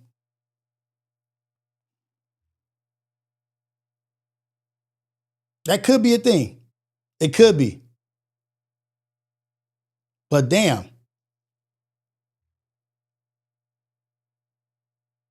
Okay, so let's go to Killer Mike. Is not good for money. You guys who think that you run the streets, God bless our souls, because I've been one of them guys. We don't run shit. The black political class in the Southeast runs us with an absolute hand. And if you get in the way of that money, if you get in the way of that port money of Savannah, if you get in the way of that peaches and cotton money or that tobacco money in the Carolinas, if you get in the way of that airport money in Atlanta, they got somewhere to sit your ass down for a few years. Mm-hmm. And if you have a reputation, they've been ruining each other's reputation in politics so long, you don't think they know how to ruin our reputation? You understand what I'm saying? Sure. So I just want to tell the athletes and the entertainers to take yourself more seriously than the homies around you take you, because they want you to be the top of the streets. And I'm telling you, you could be the top of the suites if you play it right. Wow. I remember getting a call from some very powerful people. It said, hey man, we want you to call Lucha and tell him if there's any bullshit, tell him it's time to cut the bullshit. Tip got the call, say, hey man, call Thug. Tell him if there's any bullshit, it's time to cut the bullshit. Me and Tip both did what we actually do. We made the calls. We both got the same applause. Oh man, ain't nothing. I don't even know what you're talking about. You know the big homie, little homie talk. So the little homie, man, I don't know what you talking about, you know? And the next thing you know, all hell broke loose and everybody went to jail. Got snatched. I would remember sitting with him, and this is before he ever went to jail, got released, him saying, man, I can't feel no way about Lucci. He take too good a care of his mom and his children, so I don't want to see nothing happen to him. Now he's saying this as we record and run. This is not after he's been in jail. Right. And I've seen him say it, post that. I talked to Lucci and heard Lucci say, man, I don't have no problem with Thug. I don't want no issue. I'm just trying to make money, take care of my family. I think at the core, we all want the same things. But our pride and ego is a lot of times fuel is added to a fire because of the people around us, because of beats and stuff we don't have. And my hope for Thug and Lucci, my hope for all these young men that are coming up in Atlanta is for them to take time to be mentored by the black men and women that over the last 60 years have shaped and formed that community. Because what you don't understand is a lot of time our behavior is an embarrassment to them, and it loses them political equity and real equity and money. Atlanta is He's speaking some real shit right now. Atlanta, and it's a special place. I feel like Atlanta should be treated by black people like Mecca is to Muslims, right? Mm-hmm. Your reputation and the reputation you bring that city could possibly ruin it if you too thuggish, you too rugged, you too outlandish, you too bare bones, minimum bullshit, and especially violence. No. Violence is not good for bringing new hotels, for bringing new tours, bringing new conferences, bringing Super Bowl, FIFA, Major League Baseball is not good. So when we, as the entertainment and athlete class, we have two choices. We can take the low road and do the typical bullshit and be the top of the street. And we all know where that ends up, jail or early funeral. Or we could be the youngest and the mentees of the business class and the social class and say, hey, this is how we can make this city better. We can take our cues from the people who are in the streets organizing. We can take our cues from the people who are in those big suites organizing, making it work. We need to say, what can we do to be better? Because if we don't, we're going to lose a city for our people that generates so much money, and so much economic opportunity. And your black ass has a responsibility. And part of that responsibility is to rise above the streets. You got an opportunity to rise above the streets and become somebody. Because you have kids that are coming after you, that look up to you, that admire you, and they need to know that opportunity is there. Atlanta ain't been no champion city because we got no funky ass reality show programs or some been singing and dancing since 1990. This is 124 years of excellence you're looking at. Right. You wrote a letter for YFL and Lucci. Yes. Why'd you do it? What made you do that? Because it's the right thing to do. That brother is better on the streets with his mom and his children and people. Violence does not equate to success. Violence is not productive in your community. Like he's spitting nothing but facts, right? Like violence begets violence is what they say, I think. Violence begets violence. Like it keeps economically, it keeps people away. It keeps money from circulating in your community. And what he's saying is like, we have to talk to these dudes and tell them like, yes, take accountability and responsibility for your actions and what you're doing. Ohio Ties, I do want to know what he missed me with the last part, but he spit facts. What last part did he miss you with? Because I want to speak to that too. But take it upon yourself to make your surroundings better. You're in a position of influence. Do you know how important influence is right now? Influence is everything. Influence is the strongest shit that they have right now. They're using it for war. They're using it influence for politics. If you have power and influence in your community, you have the power and influence to swing the pendulum bad or good. Do you want better for these children? You have kids, right? Do you want better for the other kids outside of just your kids? Do you think beefing with this man or fighting or being in jail or shooting, do you think that brings greatness to our community? Or do you think it tears down our community? And this is why it tears it down. I love Killer Mike, man. He has some of the greatest takes on shit, especially he's from Atlanta. It is one of the great economies of America, brings money, a beautiful place, very black. Why not take pride in your city when you have a city like that? And I believe Young Thug was one of those guys. I'm not really sure about, I don't know too much about YF and Lucci, but I guess they're beefing. But Young Thug had the ear of the youth. I don't know about now. I don't know about since all this stuff has been happening. But he was talking about prior. When you have the ear of the youth, you have so much power. We just need to use that shit for good. Can we use it for positivity? Can we use it for production? Okay, saying we are embarrassing to the point the black politicians lose favor. I just don't think there was ever any favor to lose in the first place. So saying that there is no favor to lose in the first place means we never made any ground. We never made any ground or made any forward motion or any forward movement in our time. To say, like saying that we never had favor. We had favor because we were in position. At a time, we weren't in position. So some kind of favor had to come that we got in position to where we are. But when you start putting out imagery and the optics of this is that and this is that, and if you come here, you'll get robbed, your car will get broken into, and you'll get flocked, and you can't even park your car or your windows will be broke out, that will stop FIFA from coming to your community. And then stop FIFA from coming to Philadelphia, though. That shit is surprising. But isn't it true, though? It makes it puts a stain on a nice outfit. It puts a stain on a nice outfit. You got to change the outfit, or you got to clean the outfit to get rid of the stain. And you can leave a bad taste in people's mouth.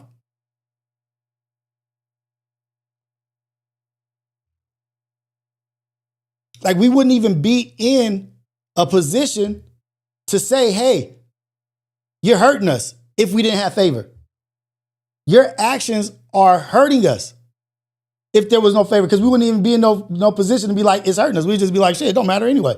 We ain't in no position to make no decisions. We're not even talking to no people to try to bring influence or boost our economy. We're not in position to boost our economy. But we do have that. We do have that favor. And in a place like that, like, man, I'm like, oh, shoot, that's crazy. Because even Claude Anderson, when he was doing Powernomics, talking about Detroit and trying to turn Detroit around and trying to get money to build his fishery and like his self-sustaining shit in Detroit, I went to the meetings out here. Only celebrity there, I think, that was like well-known was John Sally to support Claude Anderson. Claude Anderson is an amazing mind. Even his son is amazing. Powernomics is a great read, but no support. We have to start taking accountability and responsibility for what's going on. If we don't, it's just going to go to shit where we will have absolutely no favor. They will take it from you. Haven't we realized that if we don't do with what we have, they'll take it? They taking Lamert Park right now. They taking Ladera Heights right now. They taking Baldwin Hills right now. They taking Crenshaw right now. They taking Martin Luther King right now. Because you don't respect it. You don't take no accountability or no responsibility for where you're at. And one day I was driving down King, and I'm always like prowling the scene, making sure everything is safe, coming home, kids. But I like something gave me the energy to look up. Just look up. Look at the trees. Look at the streets. Look at the thoroughfare that you're on. If I just didn't focus on ground level, dusty, dirty shit, King is an amazing street. All the way up to Obama. All the way up to when it goes into Culver City. All the way from the 110. It's a huge thoroughfare. It's all the way through. Bomb. You look at Crenshaw. If you drive down Crenshaw from Slauson, even Manchester, even further, you look up and stop looking at the streets and look up and see the mountains and see the Hollywood sign, you'll start realizing like, oh shit, we're in a great logistically, we're in a great place. Oh shit, they call South Central because we are central to everything. South Central, Leimert Park, you could get to anywhere in Los Angeles within 30 minutes. If there's not horrible traffic on the 10. Santa Monica, you might be a little bit longer than 20 minutes. But downtown LA, you can take the streets, get there in 10 minutes. Hollywood, 15, 20 minutes if you take the streets. Long Beach, 25 minutes, 30 minutes. We're so centrally located, right in between everything. And they see that, and they see the amazing houses. They see how beautiful it is. Compton is in between 4 freeways. So is Carson, I think. Carson and Compton. Compton is in between the 105, the 91, the 710, and the 110. Carson is the 405 and the 91, the 710 and the 110. Compton has an airport. Compton Airport. You see how they redoing the Burbank Airport? They redoing that shit. Hawthorne has an airport. Right off the freeway. Right off Crenshaw. We don't realize the the value of where we're at. We don't realize the value of where we're at and how to appreciate what we have. All right, that was a long ass spiel.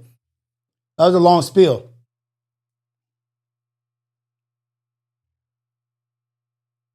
Like right now is the time to realize what we have, the opportunity we have. And right now, they realize it. They know it. Pull up your latest Discord post. Right now, they know it. I'm going to do it right now, Ohio Ties. They know it. Why do you think they're attacking all the cities? Why do you think they're coming in? It ain't because of the reason you think. It's because they're like, damn, we should have never left. We left because we saw them moving in and we left and went to the outskirts. Let's reclaim our cities because that's where it's valuable. That's where it's at, in these cities. They want it back. They want their cities back. We chased them out and didn't do shit with it. And we chased them out accidentally. We just chased them out with the color of our skin, brown and black. And now they're at the point where they're not scared. They're like, nah, let's get them out. Let's reclaim what is ours. If you don't hear the rhetoric of diversity is not our excellence. Diversity is not what makes us great. Damn, okay. I'm going to pull it up right now, Ohio. Let me see.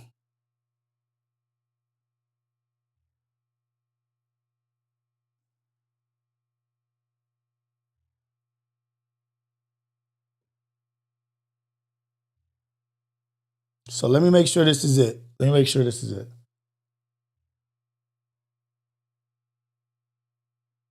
Prioritize your digital.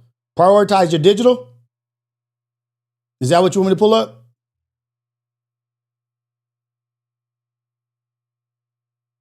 Your data is making millionaires, just not you. How to stop being the product and start being the profit. Is that what you want me to pull up? Because I'll pull up. Just tell me what it is that you want. Compton was an all-white town, like Long Beach and Compton, they were military homes. That's why a lot of them look just alike.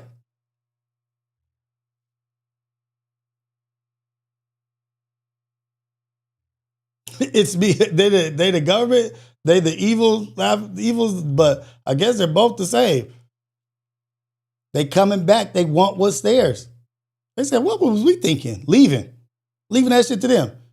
Let's not forget why we were there in the first place.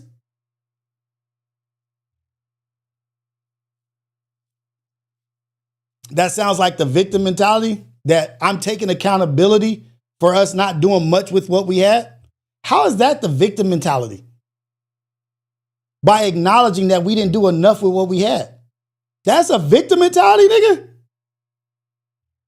Saying we could have did better, we didn't do enough with what we had?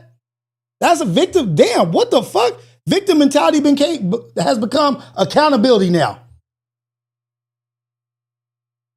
Being responsible for not doing enough has become victim mentality. Are you joking me?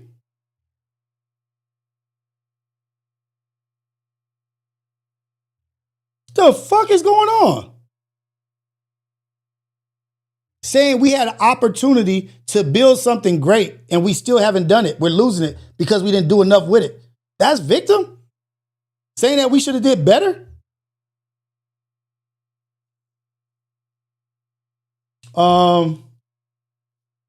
Yeah, that's it. That's all I see in there. Let me just pull it up.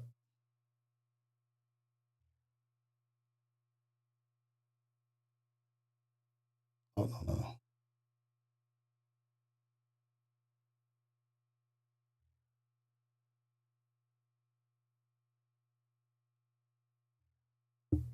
Wait, it's not a video though.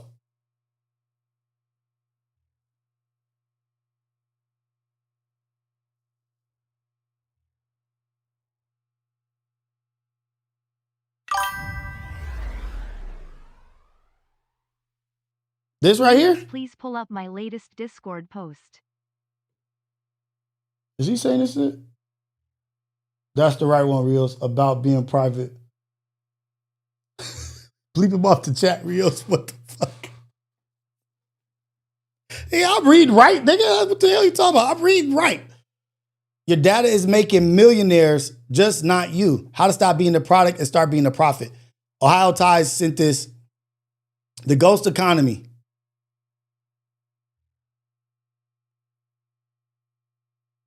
Damn. Oracle steps into, we talking about Oracle and buying TikTok and shit? Through the acquisitions like Blue Kai, 400 million, 2000, Data Logics, 1.2 billion, Oracle absorbed massive data brokerage networks that tracked what millions of consumers bought, watched, and searched. Nothing illegal about it, just good old-fashioned data imperialism. In 2020, Blue Kai database leaked billions of records over 4 terabytes, growing by 200 million new entries daily. Nothing catastrophic, just another reminder that your digital twin doesn't live behind glass, it lives in traffic. After that, Oracle quietly pivoted again, eventually shutting down its entire advertising business in September 24, but the company had already found its next act. Fast forward, TikTok. Shit. National security move, a firewall against foreign surveillance. To investors, it's a masterstroke, the chance to become a gatekeeper of the world's most influential social algorithm.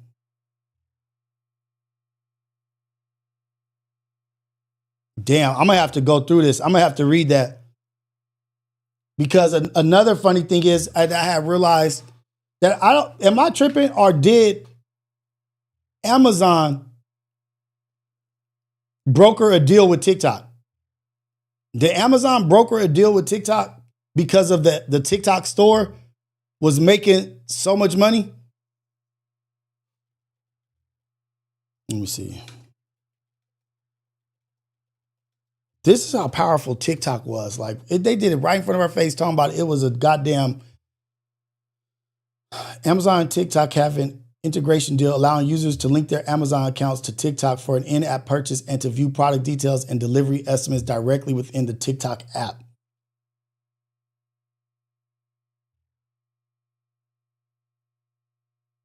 Amazon, one of the biggest, most powerful companies. Amazon handles the payment and shipping after a user confirms their purchase within TikTok. In 2025, Amazon reportedly submitted a bid to buy TikTok's U.S. operations. The bid was made to U.S. government officials during a period when a divestiture was being pushed. Damn, they were going to buy TikTok.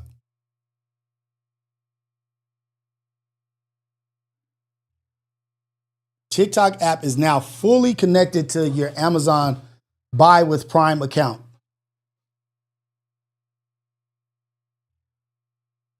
Man, oh man. Step off their stage, unplug, step off their stage. It's a puppet show.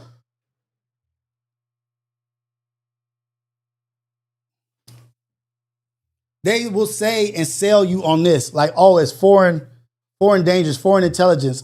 They can invade and they getting access to our information. That's why we need TikTok. And you know what? I'm such a fool. I didn't even really use TikTok. I still don't use it like that, but I thought it was like a more of a kids thing. I didn't know how influential TikTok was. I didn't know that it was doing more people were doing shit on TikTok than Instagram. I didn't even know.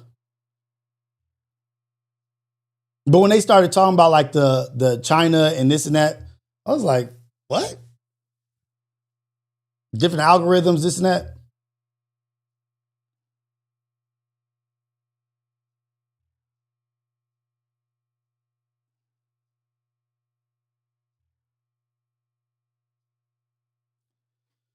If you've seen behind the curtain, you guys, like, what was a time where you witnessed the lie? When was a time like you woke up or your eyes were open to the lie? It could be anything. It could be relationships. It could be work. It could be friendship, marriage. It could be anything. Family, investments, whatever, the news, TV, media, social media. When was a time that you like woke up and saw behind the curtain and were able to see that it was a lie, like it was an illusion? Well, give me an example of a time you saw the illusion and you like broke free from it. Like you broke the chains of the illusion. Mine was street. That was an illusion. Street was an illusion. Gangbanging was an illusion. It was a lie. Shit was not real. What lie did you see clearly for the first time and it changed shit for you?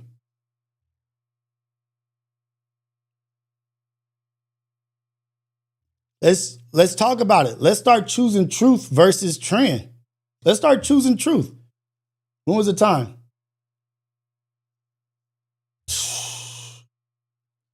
Sickle cell, woo-wee, man. That's a let me victim on when Pun wasn't sending the kid.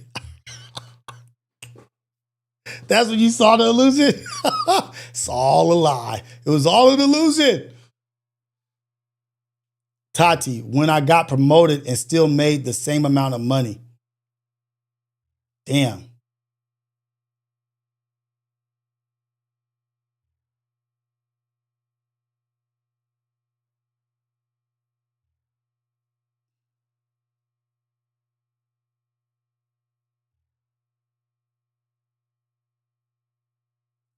Baby poo-poo shorts. I say, hey, what did the blacks do for Compton? I say, what did the blacks do for Compton? I ain't say we ain't never built nothing. I said we about to lose it.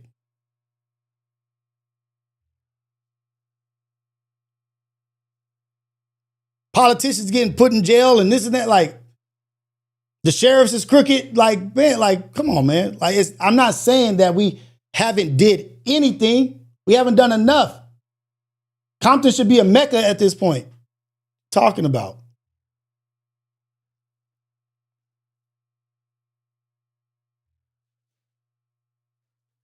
promotion with the same pay is crazy. That is crazy.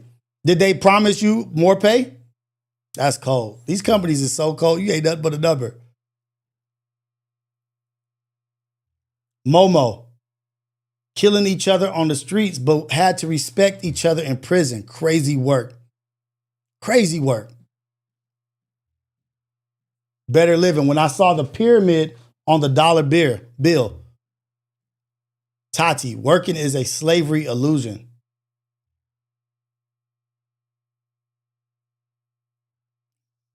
Cass, that I am a victim, that everything is somebody else's fault. When I finally woke up and realized it was me. Oh, so you was lying to yourself. So you were your own illusion. Yeah, sometimes you can be your own illusion.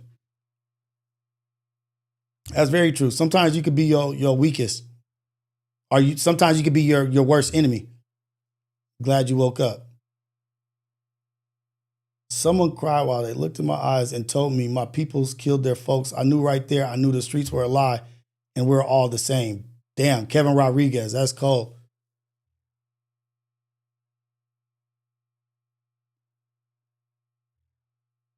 Compton was like the ranches, all that horse land, all that, man.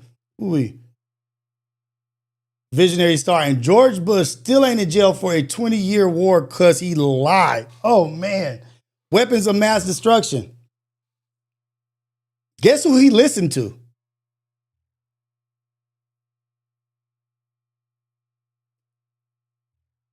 Guess who told him? Guess who told us? Guess who we listened to that pushed her to do that? That's when you really getting into it. Think about that. Guess who? If you look into it and you read that, who was pushing for this? Man, it will bring you right back to today and why we the only ones supporting these mother. What? Let me just move on.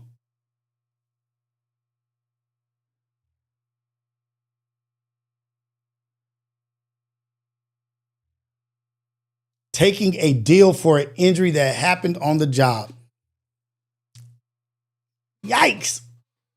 Oh, man. That hurts. Taking a deal versus lifelong pay.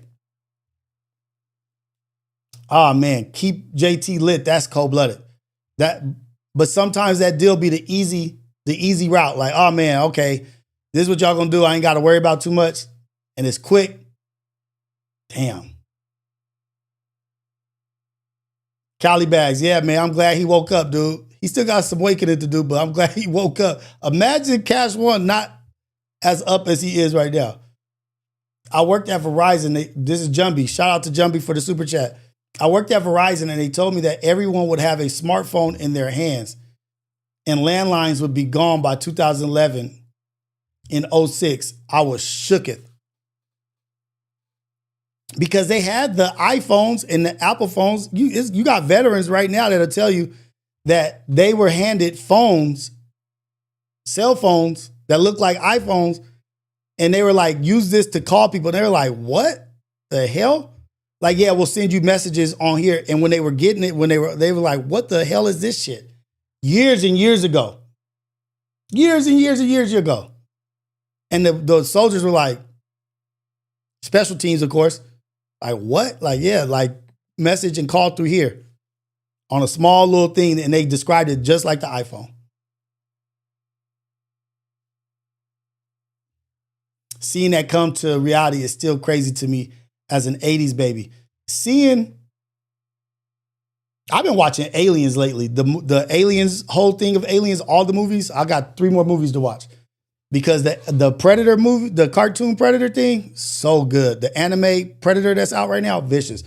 But I was going to talk about Minority Report. I love looking at Minority Report and some of the older movies. I like looking at movies from like the 90s, like 2000 and down. And to see that all that shit is real. All that shit is real. All that stuff came to be. Everything that they was talking about, everything that they was putting in movies is all real.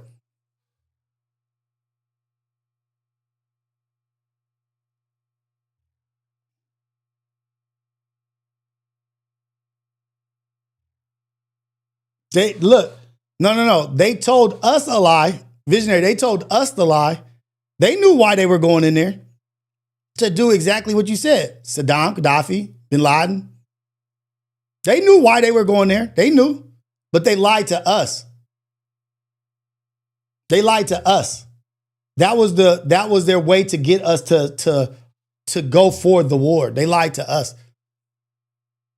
They knew what's up, just like they know what's going on in Venezuela. If Venezuela had so what Venezuela lacks right now is like the know-how, the do it, the like the shale, like all these gas companies, oil companies, to how to pull the oil. And right now, if you get oil from Venezuela, fossil fuel, if you get that shit, if you buy from Venezuela, America fucking damn near embargoes your ass. If you buy from Venezuela, we ain't fucking with you. You gonna have to deal with us if you buy from them. That kind of shit.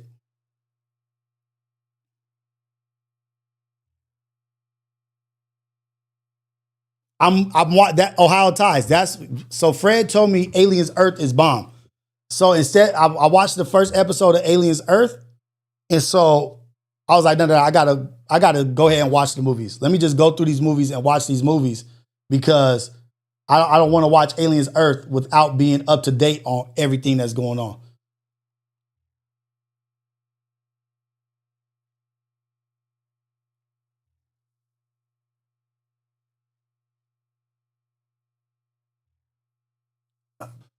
Hawk, you learn how to value freedom when you see there is no freedom in other countries. Shoot. I bet. Like you go over there and you see the injustice and you see the lack of freedom and make you appreciate where you come from. Like, ooh, I can't wait to get home and enjoy the freedoms that we fought for.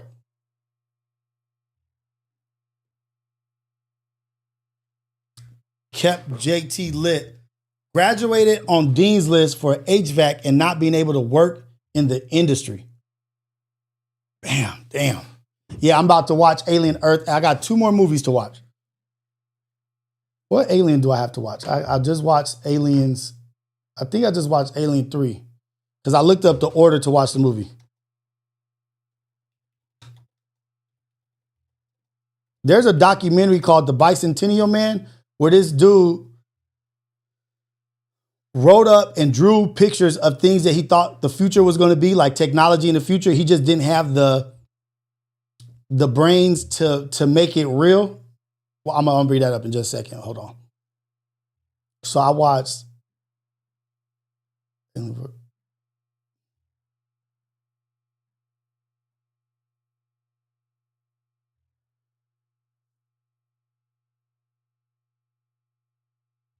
So wait, you got to watch Alien versus Predator first?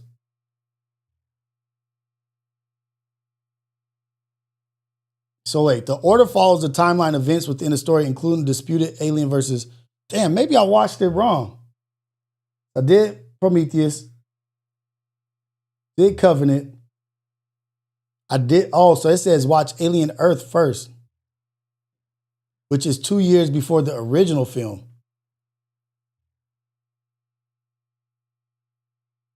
Oh, watched it wrong.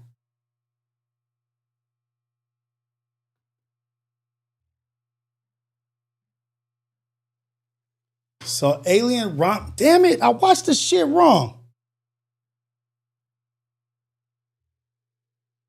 So I gotta, oh man, I messed up. God damn it. Whatever. Just pissed me off. But oh, let me look up this thing, Bicentennial Man documentary.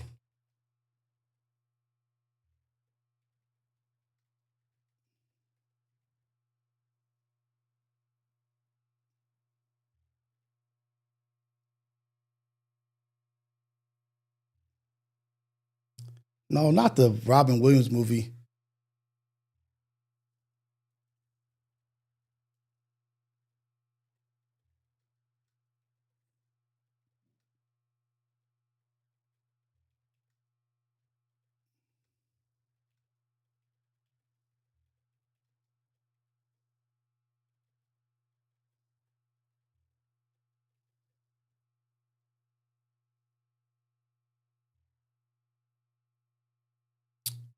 Nah, man.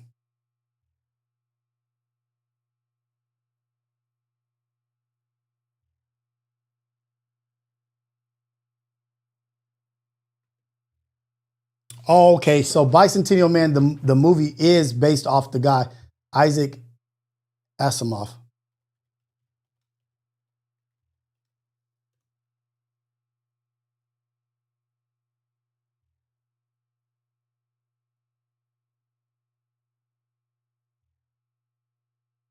Asimov's most famous work is the Foundation series. His other major series are the Galactic Empire series and Robot series. The Galactic Empire novels are explicitly set in earlier history of the same.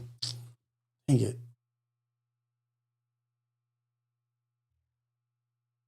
I don't know if I'm following the right path.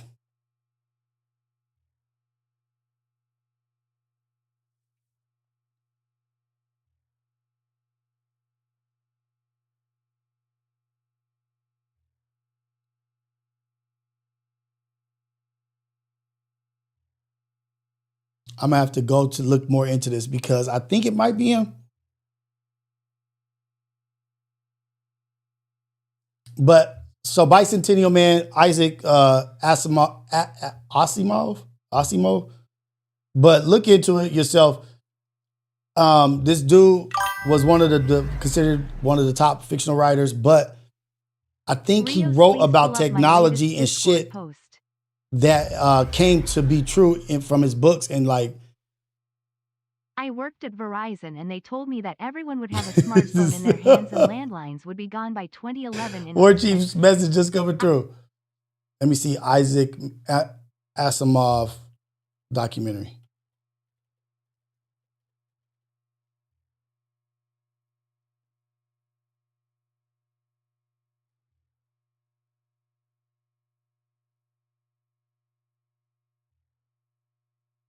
Oh, Prophets of Science Fiction, I think.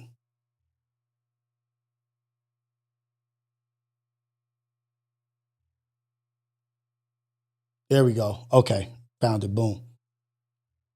I have seen shit and be forgetting.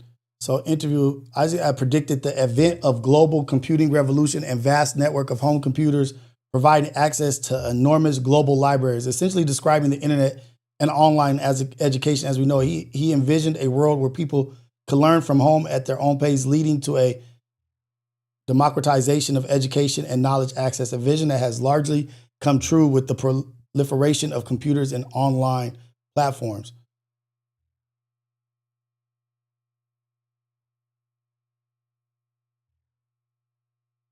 My next guest's most recent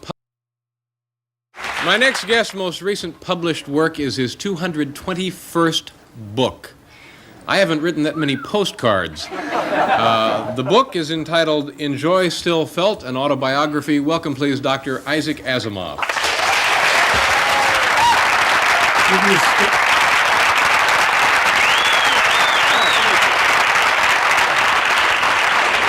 Okay, let's spend a minute here talking about the fact that you've written 221 books. Hey, you talking about Prometheus, the engineers, and Alien? I believe so too. I'm not beyond thinking that as well. So far. Published. Is that a compulsive behavior, do you think? I enjoy it. You know, why not? Sure. But I say to myself, here I am, a handsome writer. Why shouldn't I write? Yeah. What kind of schedule do you put in to write that many books? I get up in the morning, sit down and write. When I finish writing, go back to bed. Is there one particular work that's a favorite for you out of all of For the magazine of fantasy and science fiction. And when I get done with that, I will go back to one of the books I'm in the middle of. Is that your favorite topic area, science and science fiction?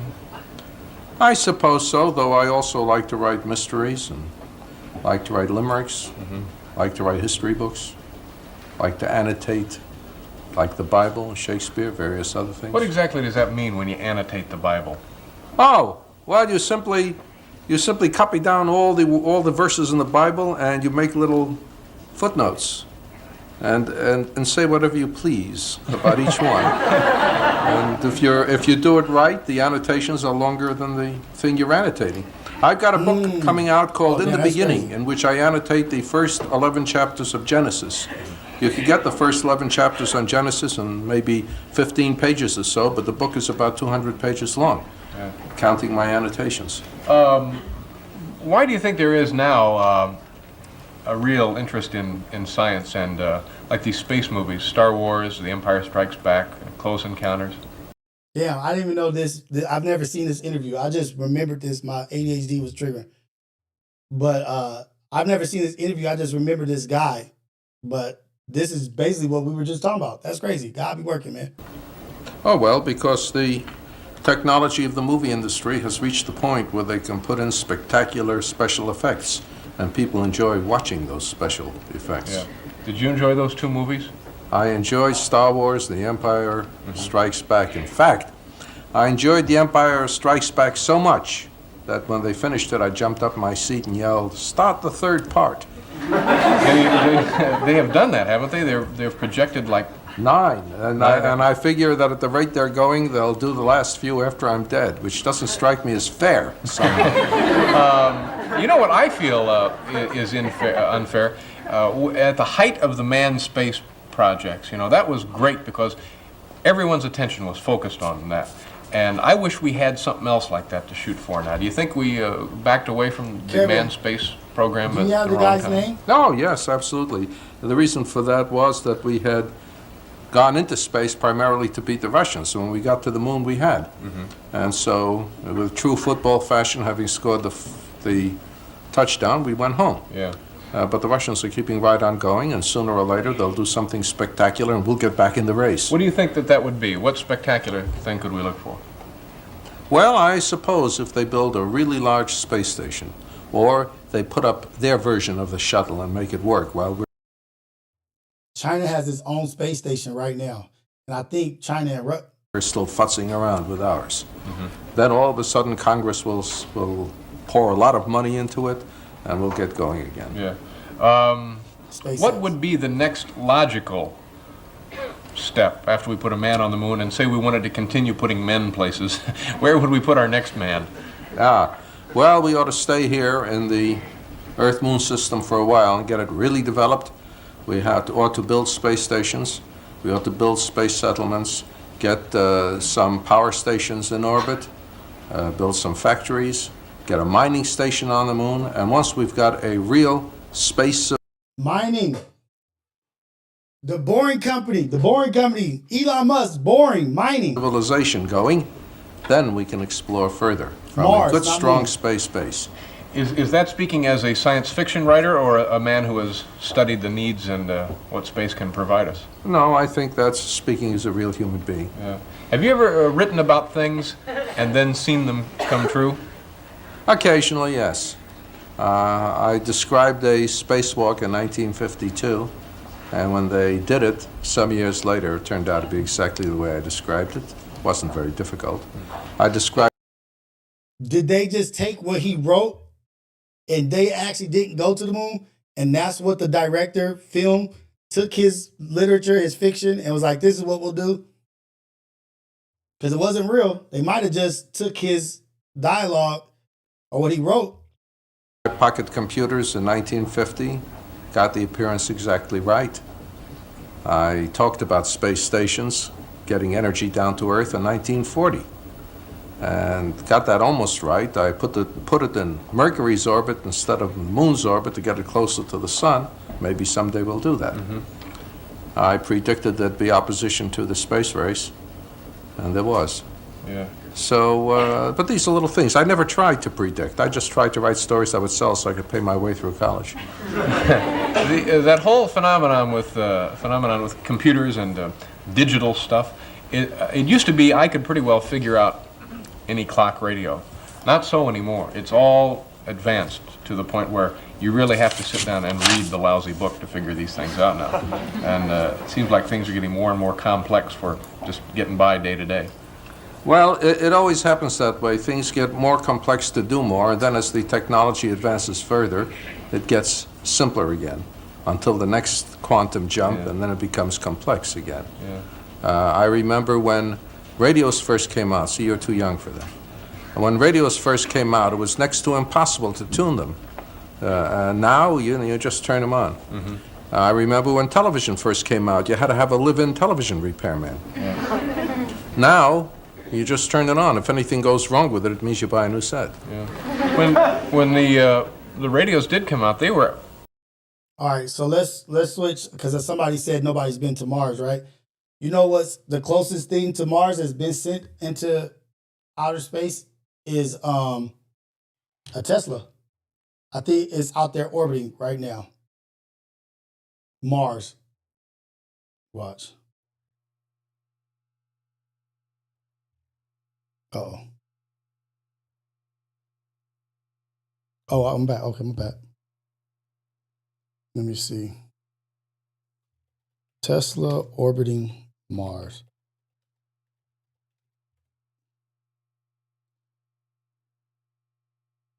Heliocentric solar orbit that crosses the orbit of Mars. but does not remain in a stable orbit around Mars. The car is with a mannequin driver named Starman.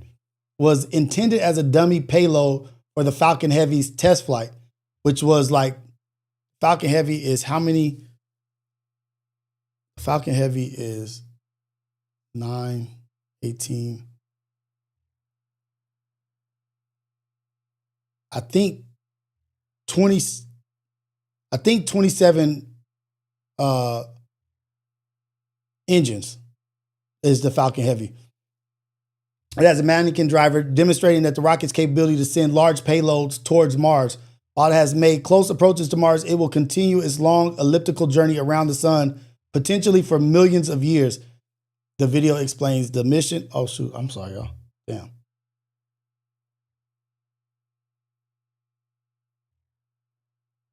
My bad.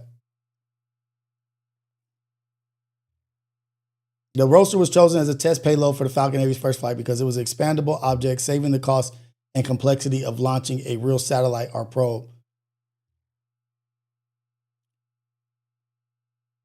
Let me see this stupid ass video. Right now, the Roadster is traveling through space at thousands of kilometers per hour, faster than most fighter jets. But unlike a jet, the Roadster isn't burning any fuel, because it doesn't have to. When SpaceX's Falcon Heavy rocket launched on February 6, 2018, it gave the sports car an initial boost in speed, sort of like a slingshot, that's been powering it through space ever since. And by November, that boost got it all the way to Mars. But Mars is just the first stop of many. The Roadster is currently on an elliptical path around the sun, taking it past Venus and Mercury too. It completes one Sickle full cell orbit soldier. about every 557 days, and is scheduled to finish its first orbit before the end of 2019. Now, if nothing unexpected happens, like a miniature asteroid strike that could pummel the car to pieces, researchers predict that the Roadster will orbit the sun for the next few million years. Sadly, it's too small and too far away to see in the night sky, even with the aid of a telescope. But eventually, it will make its way back to Earth. A team out of the Watch this. Watch this.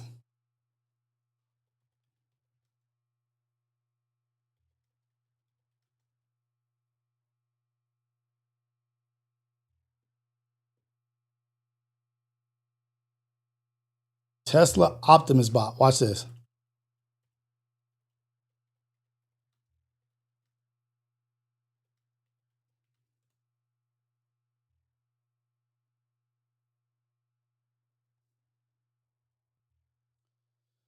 Elon Musk announced plans to send Tesla's Optimus robots to Mars by the end of 2026 using SpaceX Starships. Amy, I didn't even read this shit. I didn't even know that this shit was happening. We were talking about all the shit that this nigga's acquired. I knew it. I knew it was going to be robots. It was going to be Neuralink. It was going to be Starlink. The mining, the boring, man. Optimus rolls to Mars by 26 using SpaceX Starship, aiming to prepare a planet for human colonization by performing hazardous tasks like constructing infrastructure. However, experts are skeptical of this timeline, pointing to significant technical challenges such as extreme temperatures, radiation, lack of reliable AI training, environment, and general unreliability of current humanoid robots. The primary goal is to prepare Mars for human settlement. They're going to use robots. Now,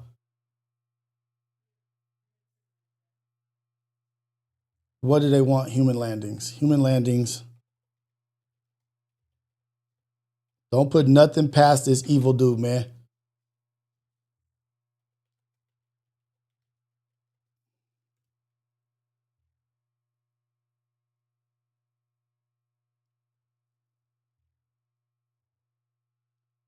Human landings on Mars have not yet occurred, though organizations like NASA and SpaceX are actively developing technology and aiming for Mars missions in 2030. NASA's Artemis program is a key part of this, focusing on practicing technologies at the moon to prepare for eventual human missions to Mars.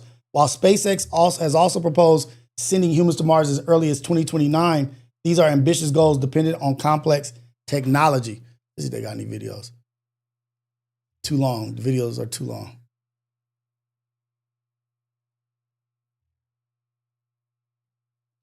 $18 minutes. Okay, I gotta get out of here. But that's just a little bit of information, just a little bit of stuff to think about, to talk about. But don't put nothing past that big head, South African, crazy, money hungry, diabolical, greedy dude. Don't. But this is the Wake Up Show, Coffee with Rios. We're about to get out of here. This is the #1 morning show in the whole wide world, Craig. The Wake Up Show, Coffee with Rios. Like, comment, subscribe. Please comment. Hey, I thought, look, Ohio Ties. I thought he was lying too. I worked for the dude. I thought he was a complete bullshit. The dude did everything. We lied to the government. We lied to the Air Force. We lied. We were selling rockets to people that we hadn't even built. This dude sent us grasshopper legs, the legs for re-landing rockets.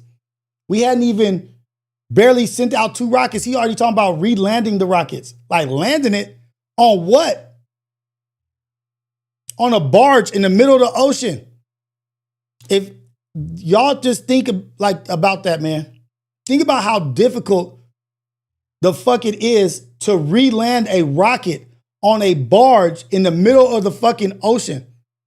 I was on retrieval teams. I was on don't play the fool as if these cats aren't trying to do some shit. Don't be that guy. Don't think everything is a lie. These cats are diabolical and they are advanced in their technologies that we don't even. He's recycling rockets, reusing freaking rockets. It's already space travel. Transportation. He's reusing rockets. Do you know how much that cuts cost? And labor, and just on a barge in the middle of the ocean.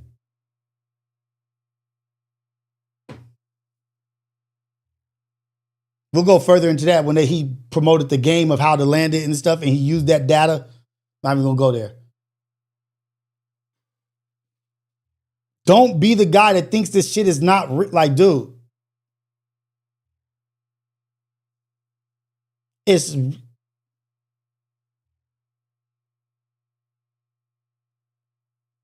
I ain't putting nothing past that dude. But we out of here. I gotta get out of here. This is Coffee with Rios, the #1 morning show in the whole wide world, Craig. The Ghetto Cafe, #1 chat in the whole wide world. Chillest, coolest, coldest chat in the whole wide world. Go out there, be a blessing for somebody. Keep your eyes open. Make a positive impact in somebody's life. You guys go out there, be great. Go be amazing people. Be purposely positive. Be productive. Go be great. Go be good. Go be nice. Life of servitude. Spread the love. Be a good person, man. It pays off. All love, all the time. Y'all go out there, be great. I love y'all. The Ghetto Cafe is always killing it. Please leave a comment in this. Once this goes off, leave a comment in the comment section. It helps. Please like the video. Subscribe. Go to the Syndicates episode from Friday. Go to Imperfect Perspective episode from Friday. Please like, comment. They're both great videos. Imperfect Perspective, amazing live. A Syndicate, amazing live. Anya came to the Syndicate, did a great job. She sat right there. We're just doing things, man. We appreciate y'all. Y'all keep doing great things, man. Go out there, be a blessing. It's all love all the time. Another great day to have another great day. A great day to have a great day. Like the great LS used to say. Rest in peace. All love all the time. Y'all go be great, man. Boom.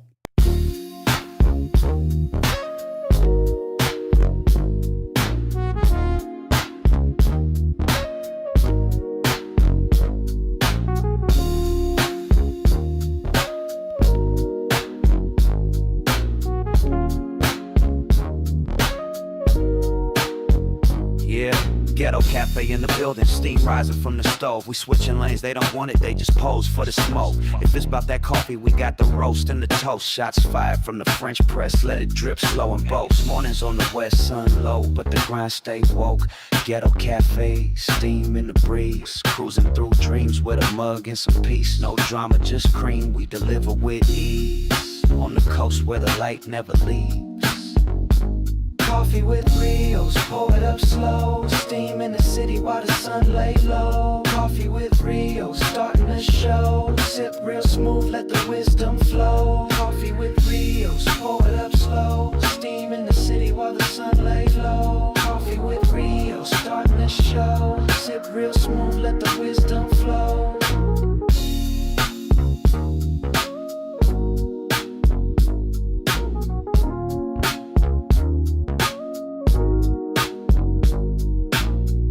No drama, just cream, we deliver with ease. On the coast where the light never leaves. Coffee with Rios, pour it up slow. Steam in the city while the sun lay low. Coffee with Rios, starting the show. Sip real smooth, let the wisdom flow. Coffee with Rios, pour it up slow. Steam in the city while the sun lay low. Coffee with Rios, starting the show. Sip real smooth, let the wisdom flow. Coffee with Rios, pour it up slow. Steam in the city while the sun lay low. Coffee with Rios, starting the show. Sip real smooth, let the wisdom flow.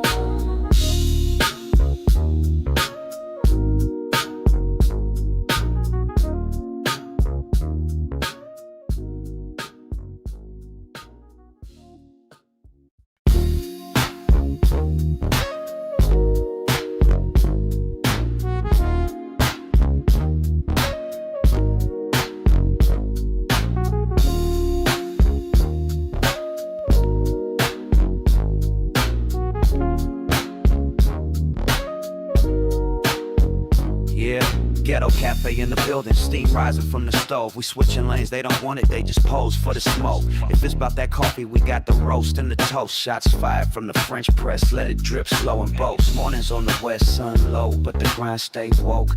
Ghetto cafe, steam in the breeze. Cruising through dreams with a mug and some peace. No drama, just cream, we deliver with ease. On the coast where the light never leaves.